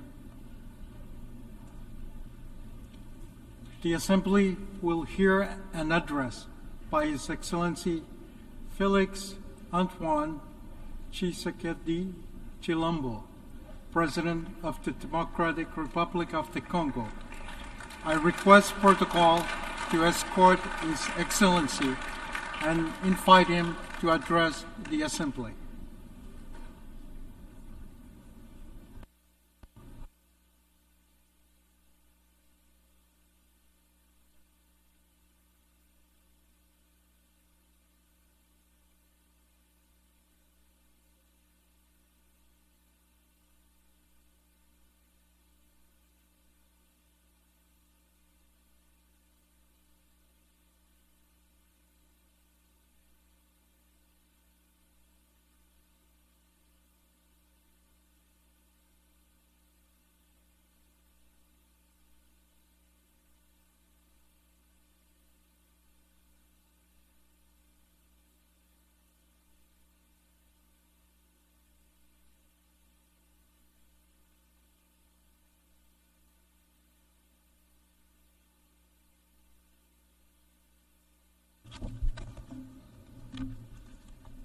Monsieur le Président de l'Assemblée générale des Nations Unies General Assembly, c'est avec un immense honneur que je m'adresse à vous aujourd'hui pour la première fois depuis que le peuple congolais m'a renouvelé sa confiance en m'élisant pour un second mandat à la tête de notre nation. as President of our Ayant eu nation. l'occasion de prendre la parole Having devant had the vous par le passé, opportunity to speak to je you suis before in the past, particulièrement ému de I'm pouvoir le faire particularly à moved nouveau to be en able ce to do moment it again significatif pour notre at pays. this significant moment for our Je country. tiens à féliciter M. I Philemon wish to Yang congratulate Mr. Philemon pour son Yang élection à la présidence de his cette election 79e session, as president de of même this que je rends 79th hommage session. à vos prédécesseurs And at the same time, I pour wish to leur pay engagement tribute constant to au service your de cette predecessors for institution. their constant commitment at the Le service thème of de cette this session, institution. The ne theme laisser of personne this de côté, session, leaving no agir one ensemble behind, pour faire acting progresser la together paix, for the le advancement développement of peace, durable et sustainable la dignité humaine development, pour les and human générations dignity futures for present and future résonne generations. particulièrement avec nos A aspirations theme en that République particularly démocratique resonates du with Congo. our aspirations in the Monsieur Democratic le Republic of Président, Congo. Monsieur le Secrétaire général des Nations Mr. Unies, President, United Nations Mesdames et Secretary Messieurs General, les chefs d'État et de heads of state gouvernement, and government, Mesdames et Messieurs les chefs de heads délégation, of delegation, le multilatéralisme et le respect d'un système mondial and basé the sur des respect règles for a ont global été des rules-based piliers system essentiels pour soutenir la have paix, been the la essential pillars that sécurité, have supported peace, la santé, security, la health, prospérité and à travers le prosperity monde the world depuis over près de 80 over the ans. last 80 years. Les Nations Unies incarnent ces The valeurs United Nations fondamentales embody these et fundamental demeurent values un acteur and incontournable remains face aux an défis majeurs que essential l'humanité doit actor when it surmonter, comes to the major qu'il challenges that humanity s'agisse must de overcome, garantir la sécurité, whether it comes to de guaranteeing maîtriser security le changement climatique or ou de lutter addressing climate contre change la pauvreté. or fighting against Cette poverty. réalité nécessite une coopération reality multilatérale requires renforcée. Strengthened Cependant, multilateral le noble cooperation. idéal des rédacteurs de la Charte However, des Nations the Unies, noble celui de ideals of those that servir drafted the d'instrument United par Nations lequel tous Charter, les pays that régulent is, leur for it to serve as comportement, an instrument semble by which all s'effacer. countries Le govern socle their de la sécurité conduct collective qu'elle seems a to be ebbing établi away, and the vacille. basis of Nous collective avons security la that it responsabilité established de is conjuguer shaking. nos efforts et de We have a réaffirmer notre responsibility to engagement pool envers our le efforts and to multilatéralisme, reaffirm our qui est commitment to la clé de multilateralism, solutions which is véritablement the key transformatrices for truly face aux défis transformational qui solutions rongent notre in monde. response to the challenges that we see Comme across l'a our si world. bien exprimé Dag Hammarskjöld, ancien secrétaire As général Dag de Hammarskjöld, l'ONU, former United dont le Nations Secretary sacrifice General, en faveur de la whose paix en République sacrifice démocratique du Congo nous rappelle for la peace in the gravité de Democratic notre Republic mission, of je Congo, cite, which le but recalls de how l'ONU brave our mission n'est pas is, so d'emmener eloquently l'humanité au said, and I paradis, quote, mais the de goal le of the protéger UN de is not to l'enfer. take us to heaven, but Fin de rather to citation. prevent us from going En to cette hell. période critique du At this multilatéralisme, critical juncture for le multilatéralisme revêt une importance cruciale. Multilateralism Il permet is de of the répondre utmost aux menaces importance. communes, It allows us de protéger to respond notre to planète common threats, et de renforcer to la protect our société planet, civile ainsi and que to les strengthen droits civil humains. society and human rights. En effet, nous ne pouvons ignorer la montée Indeed, we alarmante cannot de ignore discours the belliqueux alarming rise in et le saber-rattling rétablissement indécent de and pratiques the d'agressions indecent armées resumption et of practices de of pillage armed des ressources aggression naturelles and affectant looting of tous natural les continents. resources which affect all continents. Le conflit russo-ukrainien The qui persiste Russia-Ukraine et continue conflict d'affecter la région that is n'est ongoing qu'une and continues manifestation to parmi affect the tant d'autres region qui menacent is la simply paix dans yet le monde. another manifestation among Le many Yémen, others le Soudan, that threaten la peace in Syrie the ou world. encore Yemen, le Sudan, terrible drame qui se passe dans Syria, la bande de Gaza and the terrible entrent tragedy dans le lot pour unfolding lequel on le the Gaza Strip multilatéralisme are part jouerait of the list pleinement son of rôle. crises multilateralism needs Il to est address. impératif d'agir ensemble It is essential pour to act progresser together vers la paix,